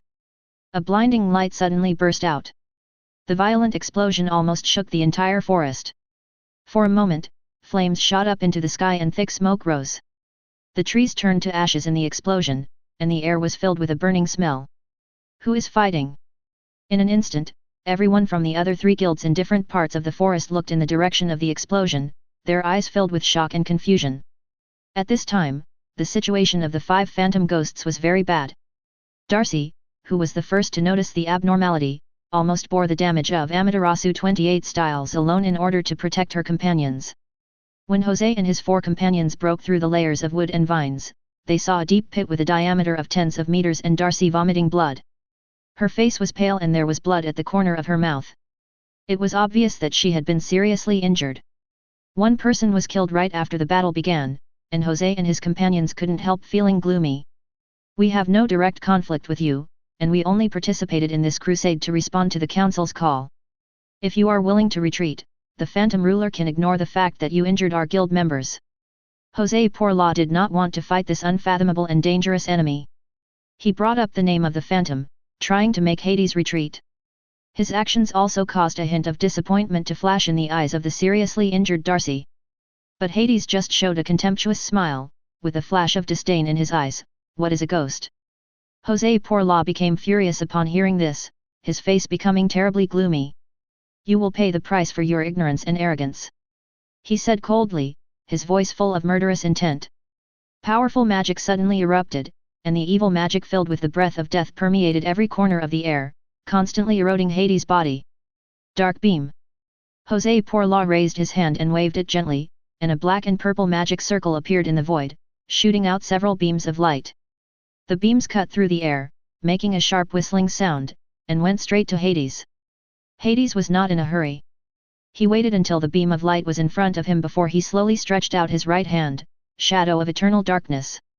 Suddenly, a black ball of light appeared in his palm, swallowing up all of José Porla's attacks like a black hole. He then crushed the ball of light, and several beams of light returned along the same path, faster and more powerful than before. Seeing José Porla fall to a disadvantage at the first sight, the other 3 members of the 4 elements were shocked and quickly joined the battle. Sand dance. Soul twisted his body, and the sand on the ground flew up, blocking Hades' sight. The sand swirled in the air, forming a sand wall, trying to disrupt Hades' judgment. Holy flare! Dorothy said expressionlessly. Dozens of dazzling spots of light appeared out of nowhere, blocking all of Hades' escape routes. The extremely unstable magical fluctuations even caused the space to distort slightly. Boom boom boom, dozens of light spots exploded one after another, and the dazzling light instantly engulfed Hades. The shock wave of the explosion swept around, uprooting trees and creating deep pits on the ground. However, when the light faded, Hades was seen waving a purple-black magic chain that kept spinning, like a barrier blocking the impact of the explosion. His figure was looming in the smoke, and there was still a contemptuous smile in his eyes. So sad. At this moment, Arya appeared silently behind Hades. He opened his arms, tears streaming from his eyes covered by a white cloth. Airspace. Destroy. Amaterasu 100 style. However, at the moment Arya launched the attack, a purple-black magic circle appeared under his feet. Two magical powers burst out at the same time, and Arya was horrified to find that the magic he was proud of had no effect on Hades. The next second he was engulfed by the flames of the explosion and his figure disappeared in the thick smoke. Chapter 21. Hades' attack was like a thunderclap, breaking the silence of the forest. The air was filled with tension, as if even the wind had stopped flowing, leaving only a heavy sense of oppression. While the Phantom Ruler was in a tough fight, Fairy Tail was also attacked by the Blood Forest. Ian really gave me a troublesome task. Gildarts frowned, staring solemnly at the three figures blocking their way in front of them, with a hint of helplessness in his tone. The enemy was able to block their support route so accurately, which was obviously an organized and premeditated attack. I'm afraid they had fallen into a trap from the beginning. The split of forces due to the Phantom was definitely their most wrong decision. Gildarts guessed that the people from the other three guilds were probably in trouble at the moment. The previous noise was most likely a fight between one of the guilds and the enemy. The best is the ruler of the Phantom. Gildarts thought rather darkly. However, he quickly put aside the messy thoughts in his mind and focused his attention on the enemy in front of him. If he was alone, he might not be absolutely sure of winning, but he had enough confidence to get out of this unscathed. But now he had two burdens following him. I feel like you're thinking of something impolite. Arusha keenly noticed Gildarts' hesitation, glanced at him unhappily, and the corners of her mouth twitched slightly. Then, she and Urza took a step forward at the same time, their eyes shooting towards the three people in front of them like lightning. Long time no see, Wiz. Thanks to you, Grey laughed at me for a long time last time. Arusha's cold eyes were directed at the only one of the three who was hiding under the hood. Wiz looked at Randolph hesitantly, and after getting permission, he jumped back, as light as a swallow, and ran straight into the depths of the forest. Seeing this, Arusha followed without hesitation, regardless of Gildarts' obstruction, and her figure quickly disappeared into the dense forest. Change to purgatory armor. The departure of Ultear and Wiz was like a clarion call for battle. Urza immediately changed into a set of jet black armor that flashed with a cold light. The serrated sword in her hand made a sharp sound as she slashed towards Randolph Lambert. Randolph Lambert did not dodge, and after using his body to block Urza's attack, his body suddenly turned into blood all over the sky, covering Urza like a tide. The blood surged in the air, and the strong smell of blood was nauseating. Change to the armor of the Thunder Emperor. Urza calmly changed into a set of light green armor with lightning patterns, and the serrated sword in his hand turned into a spear flashing with lightning. She made a beautiful gun flower, and the tip of the gun cut through the air, making a sharp buzzing sound. Then she swung the gun violently, emitting a large amount of electric current, which danced in the air like a silver snake, pointing directly at the blood in the sky. Randolph Lambert saw this and quickly gathered up the blood, transformed back into a human form, and narrowly avoided the electric current. A flash of surprise flashed across his face, but he quickly regained his composure. What a terrifying fighting talent! You found a way to restrain my magic in such a short time. Randolph landed on a big tree, with a hint of admiration and fear in his eyes. A fair fight is the greatest respect I can give you. Then Randolph nodded at Max Hayden, turned around and ran quickly into the distance. Follow me if you have the courage. The other party is very strong, don't fall for their provocation. However, before Gildarts could finish his words, Urza had already followed Randolph and disappeared into the dark sea of trees. Are all the young people nowadays so hot-tempered? Gildarts muttered helplessly, and his eyes towards Max Hayden, the last one left, were extremely unfriendly. We have to make a quick decision. I was underestimated. Max Hayden sneered, his muscles suddenly bulged, tearing his clothes and revealing his strong muscles. His eyes were full of fighting spirit, like a beast ready to attack. I have long wanted to see the power of the so-called superior destruction magic shatter. The two powerful magic powers collided with each other, and in an instant, the sky and the earth changed color, lightning flashed, thunder roared, and the wind howled, and sand and rocks flew. The surrounding trees shook violently under the impact of this force, and the leaves fell one after another, as if the whole forest was shaking. Dragon roar! Max clapped his palms, and a cocky magic circle lit up under his feet. The light was dazzling. Gildarts felt the ground beneath his feet shaking violently, and he immediately jumped high up, moving as fast as the wind. The next second, 5 earth dragons emerged from the ground, leaped up in a cross-shaped pattern, soared into the sky, and then swooped down towards Gildarts with a roar. Crush! A white halo flashed by, and as soon as the 5 earth dragons approached Gildarts, they turned into a large amount of earth and fell back to the ground, making a dull crash. Gildarts landed steadily, his eyes grim. Rock Sonata. Max launched another attack, and rock pillars rose from the ground, trapping Gildarts inside. Then, the ground beneath Gildarts' feet began to rise rapidly, reaching a height of 100 meters in the blink of an eye, and then collapsed in an instant. Rock fragments flew everywhere, and the air was filled with the smell of dust. Gildarts, who lost his support, began to fall rapidly. He tried to steady himself, but the rock pillars rushed towards him at a very fast speed, as if they were going to crush him completely. Destroy evil and reveal righteousness in one day. Gildarts concentrated his magic power on his right fist and swung it out. A powerful gust of air instantly disintegrated the rock pillars. The rock fragments scattered in the air with a deafening roar. Then, he opened his left hand and pointed it at the ground. White magic gathered into a grid, breaking down the crumbling ground and reconstructing it into several small platforms. Gildarts stepped on these platforms and landed lightly on the ground, standing firmly. Rock Iron Punch. Max Hayden wanted to hit Gildarts hard before he could steady himself, but his powerful punch was easily blocked by Gildarts' raised arm. Gildarts' arm remained motionless, like an unshakable mountain. You are being a little too impatient. Gildarts' cold gaze pierced into Max's heart. He felt a bone-chilling chill rushing up to the top of his head, as if he was being stared at by a ferocious beast. His heart tightened involuntarily. Chapter 22. Magic Council Era. As the organization responsible for maintaining the magical order on the continent of Aslant, in order to demonstrate its neutrality, the Council established a city independent of all countries after obtaining permission from various countries. This city not only protects the Council, but also has all the functions of other cities.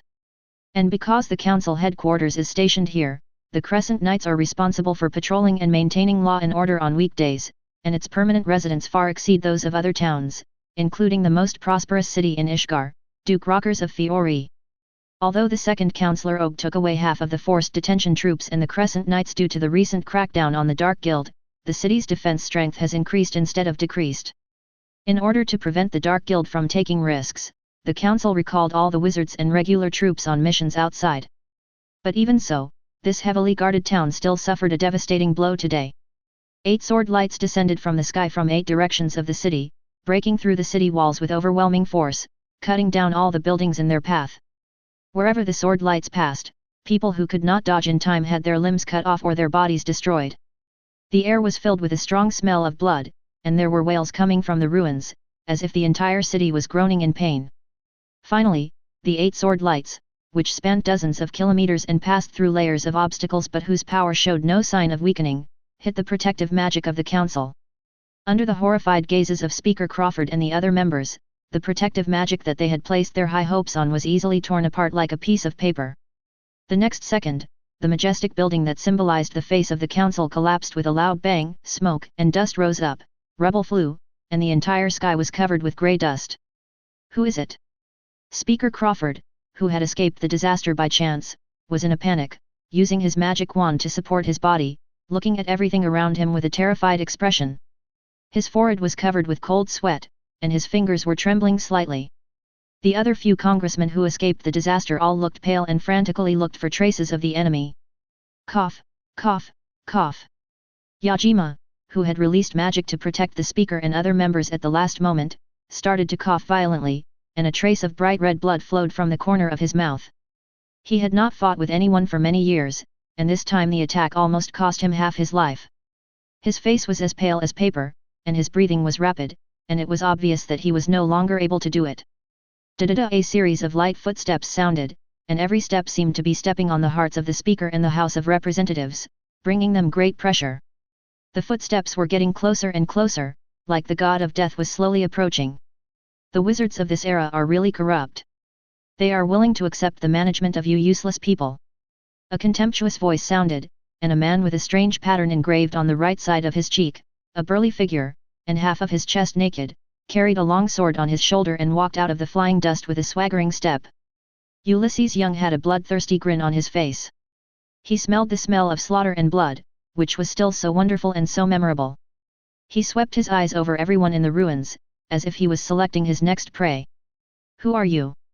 Crawford asked sternly, with a slight tremor in his voice. Obviously he had not fully recovered from the shock just now.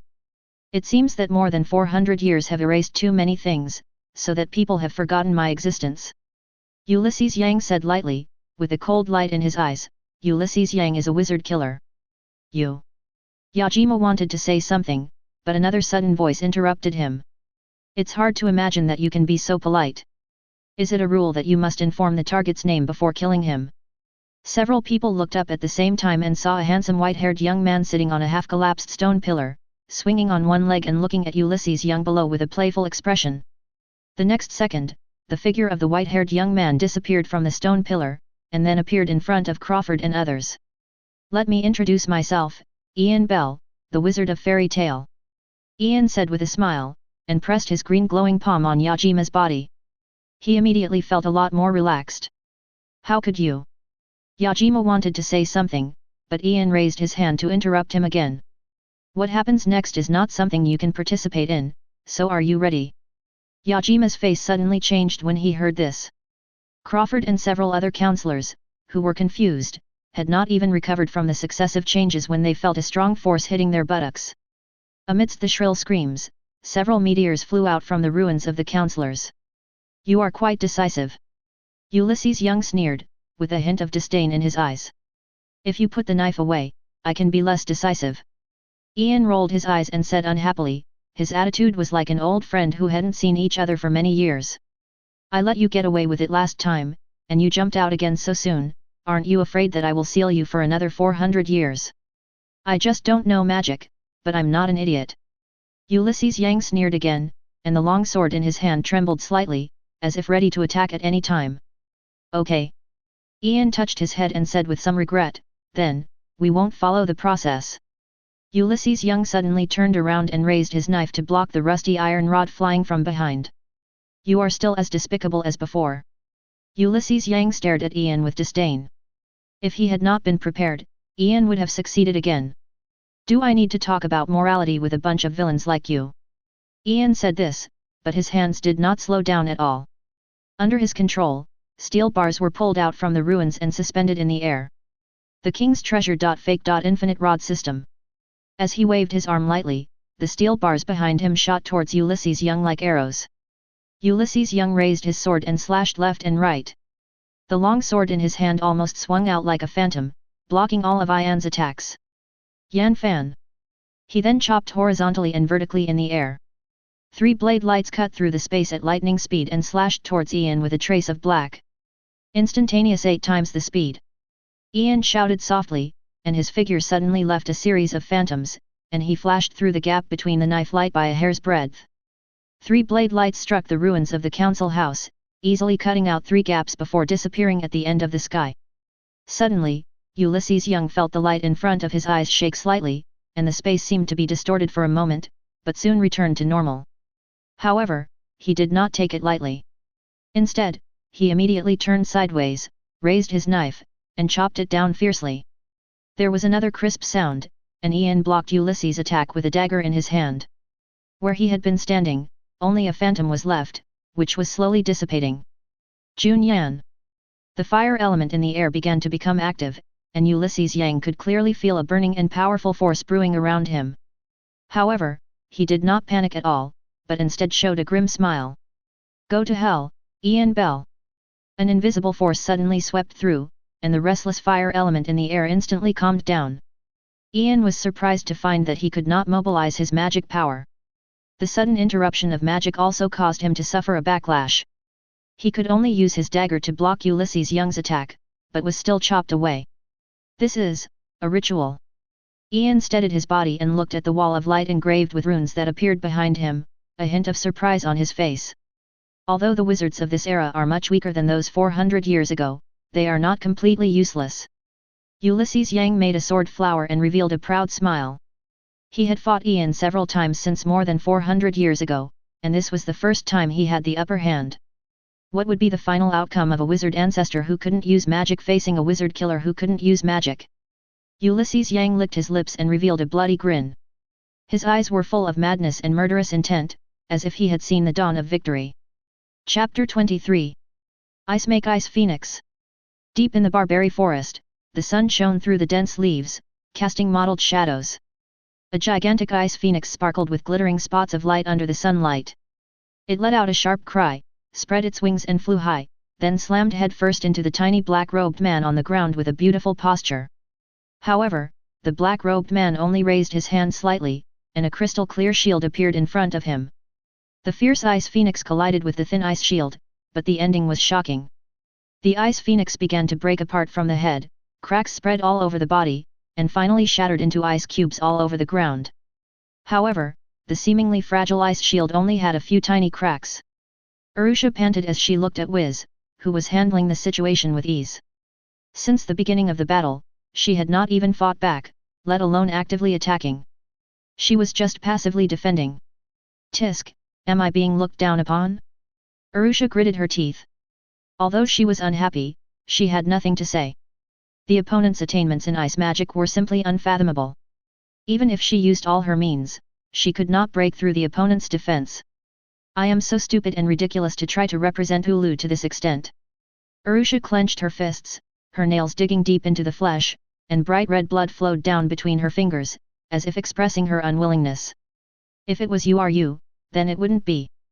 Wiz, I can't just pretend I didn't see anyone bullying my lovely daughter. Just as Arusha was falling into self-doubt, a hearty voice woke her up. A straight and lean figure stepped on the tree trunk and fell from the air, with his back facing her, and landed lightly in front of her. It's been a long time since we last met. You've grown a lot, Tia. You turned around and looked at his daughter with a smile on his face. But you can't surpass me just by imitating me blindly. Arusha's cheeks flushed slightly, but she forced herself to look cool. Aren't you guarding the seal of Dai Lianla? What are you doing here? My lovely daughter was bullied, so of course I came to vent her anger. Ulu said with a smile, then turned around and looked at the man in black robes opposite him. Isn't that right, Wiz? Do you know her? Arusha asked, frowning. We had a fight in the northern continent. You said softly. Although she did not tell the result of the fight, Arusha had guessed the answer from her serious expression. You, the ice wizard who claimed to be as powerful as the 10 holy wizards, was actually defeated by an unknown person in ice magic. Arusha's heart was filled with turmoil, and she once again laughed at herself for overestimating her own abilities. I didn't win that competition. Wiz's tone was always so gentle that people couldn't feel the slightest bit of bad feeling. I've told you long ago that you're not suitable for a guild like Blood Forest. You complained. She and Wiz had a sympathetic relationship, so naturally she didn't want to see the other person stay in such a bad guild. Wiz pursed his lips and remained silent on this issue. You could only shake his head helplessly, then showed a serious expression. I will be your opponent from now on. Arusha wasn't the only one who received support. In another battlefield in the Barbary Forest, Urza, who was completely suppressed by Randolph Lambert and was in a precarious situation, looked at the man who gracefully blocked the fatal blow for her with a surprised expression. Haley and Barry. You are very good. Hayberian was still dressed like a vampire, holding a goblet in his hand, exuding elegance all over his body. I'm still a long way from here. Urza shook his head sternly. I shouldn't underestimate my enemies. Looking at Urza's serious expression, Hayberian couldn't help but laugh. Don't underestimate yourself. Even I don't have such strength when I was your age. I believe that you will definitely have a place in the future Saint Mage. Urza stood up silently, revealing a resolute expression. There was no reluctance or anger in her eyes when she looked at Randolph Lambert, only an unquenchable will to fight. If Urza's identity wasn't too special, he would be willing to accept this disciple. Pity Hayberian shook his head regretfully and turned his gaze to Randolph Lambert, who was looking unfriendly not far away. It's time to put an end to the misguided Blood Forest. You are the one who should put an end to this. Randolph Lambert said viciously. The two people's eyes collided in the air, and fierce sparks burst out. The next second, two blood-red magic powers shot straight into the sky. The blue sky just now was suddenly dyed red as if by blood, looking extremely weird. Siphon. The two people who came from the same school used the same magic at the same time. Two blood-red beams collided with each other, and there was a stalemate between them. Since ancient times, the left side of the ball has lost. Urza, who was watching the battle at the side, had this strange sentence suddenly pop up in her mind for some reason. She subconsciously glanced at the two people's position and quickly shook her head. However, as if to confirm the words that suddenly popped up in her mind, Heir soon fell into a disadvantage in the stalemate, and the blood-red beam approached him little by little. Randolph Lambert increased his magic output with a grim smile, but just when he thought he had won, a ball of blood suddenly exploded from his shoulder. The ruthless Randolph Lambert seemed to feel no pain and directly detonated the combined magic of the two. The powerful shock wave blew Heir away and hit him heavily against a towering tree. Then Randolph Lambert waved his hand, and blood arrows shot towards Heir. Seeing this, Heir ignored the pain in his back and quickly rolled to the side to avoid it. The blood arrow hit the tree, and in a moment a huge hole was corroded on the trunk. This tree, which is hundreds of years old, has come to the end of its life today. With a loud bang and a violent shaking of the earth, the tree collapsed, raising a large amount of dust, blocking the sight of the three people. Randolph Lambert, who had taken the lead, squinted his eyes, feeling the sound of blood flowing. Suddenly, he punched to the left, and blood covered the sky with his fist. But the next second his expression changed suddenly. The overwhelming blood suddenly escaped his control and turned into a blood-red spear several meters long, piercing straight through his chest. Randolph Lambert subconsciously wanted to turn into a sea of blood, but he was firmly nailed to the spot by a slender white hand. This time, I won. Heir's face was pale, which was unlike his usual elegance, but the smile on his face was extremely eye-catching to Randolph Lambert. Feeling the terrifying magic brewing in his palms and facing the resolute look in his eyes, Randolph Lambert's magic power gradually subsided. Chapter 24. The Magic Council, to be more precise, is the magic council that has been reduced to ruins. Crawford and several other congressmen stood on a hill outside the city. The expressions on their faces were very colorful. They looked heavy, but they couldn't stop grinning. They looked as if they were crazy. Severe punishment, must be severe punishment. The third counselor, Michel, had never experienced such humiliation before. He was kicked out like a ball, and the place where he was kicked was so. Michel's face turned red, and his anger caused his body to tremble constantly, which affected the injured part of his buttocks, causing him to gasp in pain again. This time, not to mention Yajima, even Crawford and several other congressmen looked at Michel with something strange in their eyes. Severe punishment? What a stupid and self-righteous thing to say. Putting aside the fact that Ian saved their lives, is it possible for them to severely punish him just because he was able to fight the attackers who destroyed the council? Moreover, if others didn't know Ian's identity, how could Crawford not know it? Did he really think his ancient scripture magic was just a decoration? They would have to endure it even if this kind of existence kicked them in the butt twice, let alone just once. Seeing that no one responded to him, Michel realized that something was wrong. He looked at his colleagues, but found that they were all avoiding him as if they were avoiding the plague. You. At this moment, a loud noise was heard again from the ruins of the council house in the distance, and then huge barriers rose up on all sides. Crawford's face suddenly changed and he cried out in shock. This is a forbidden magic formula. His words also made Yajima's face change suddenly, and his heart suddenly rose to his throat. Lord Shodei, please bless me. On an isolated island overseas, a barefoot blonde girl sat on a stone tablet. She looked up at the sky as if she had sensed something, and saw a shooting star passing by quickly. She immediately closed her eyes, clasped her hands tightly to her chest, and made a wish that she had made countless times. Ian didn't know what was happening outside the city. He did run into some troubles after the magic ban was lifted. Ulysses Young is worthy of the title of Wizard Killer. His swordsmanship and physical skills are definitely among the strongest that Ian has ever seen. The unremitting strikes and repeatedly tempered flesh over the years became Ulysses Young's sharpest spear and strongest shield. Every swing of his sword could cut through space, and every punch could cause a sonic boom. Under his fierce attack, the council headquarters, which was only left with ruins, suffered another old crime. The two stood facing each other in the flying dust, and the hazy scene seemed like 400 years of time that passed in the blink of an eye. Ulysses Young had a cruel yet satisfying grin on his face. Ian Bell, this time, the offense and defense have changed. Ian picked at the new tear at the corner of his clothes, his expression a little annoyed. I just bought this clothes not long ago, and it was Arusha who paid for it. Do you know how difficult it is to take advantage of her? Do you know? Ulysses Young's smile suddenly froze, the corners of his mouth kept twitching, and his body kept shaking. Is it possible that his opponent is not as important as a piece of clothing? Ian Bell, the founder of magic, Do you understand what situation you are in now? Feeling humiliated, Ulysses Young's eyes were blazing with anger. He took strange steps and appeared in front of Ian in an instant. His long sword drew a beautiful arc in the air and chopped down on Ian's head. Bang! However, a crisp slap sounded. Ian put his palms together and actually blocked Ulysses Young's blow with his bare hands. Did you choose the attribute that makes it 100% certain that you will be attacked by a blade? Ian mocked. Taking advantage of Ulysses Yang's shock, he easily disarmed him. Then he hit Ulysses Yang hard in the middle with an elbow, causing his eyes to bulge out and a stream of crystal liquid to fall from the corner of his mouth. Ian then turned his body half a circle and kicked out.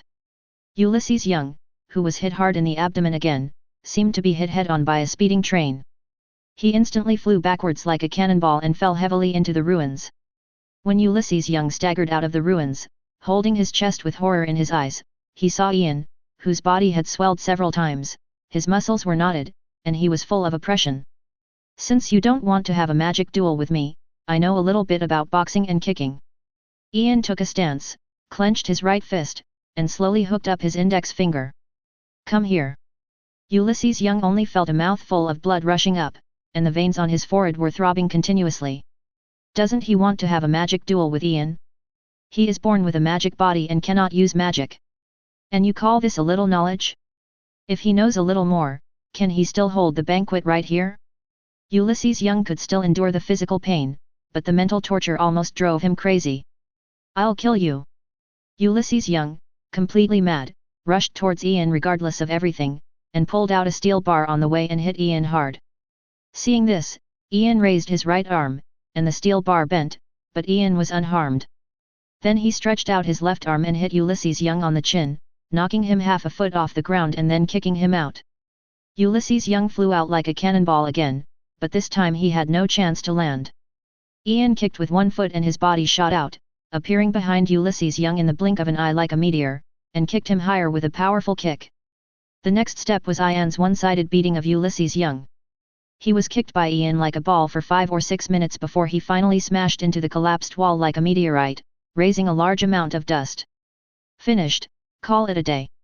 Ian, who fell back to the ground almost at the same time as Ulysses Young, clapped his hands, and his swollen muscles gradually shrank back, and his body returned to its normal state.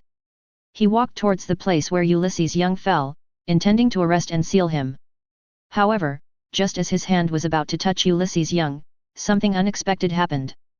The magic ritual covering the council headquarters suddenly shrank rapidly, and finally gathered into a grey-white magic circle under Ulysses Young. Ian had to close his eyes due to the blinding light. When he opened them again, there was no trace of Ulysses Young. If you enjoyed this video, please give it a like and subscribe to the channel so you're notified of future uploads. You can find the next parts in the playlist visible on the screen or on my channel. Thank you for watching, and I'll see you in the next one.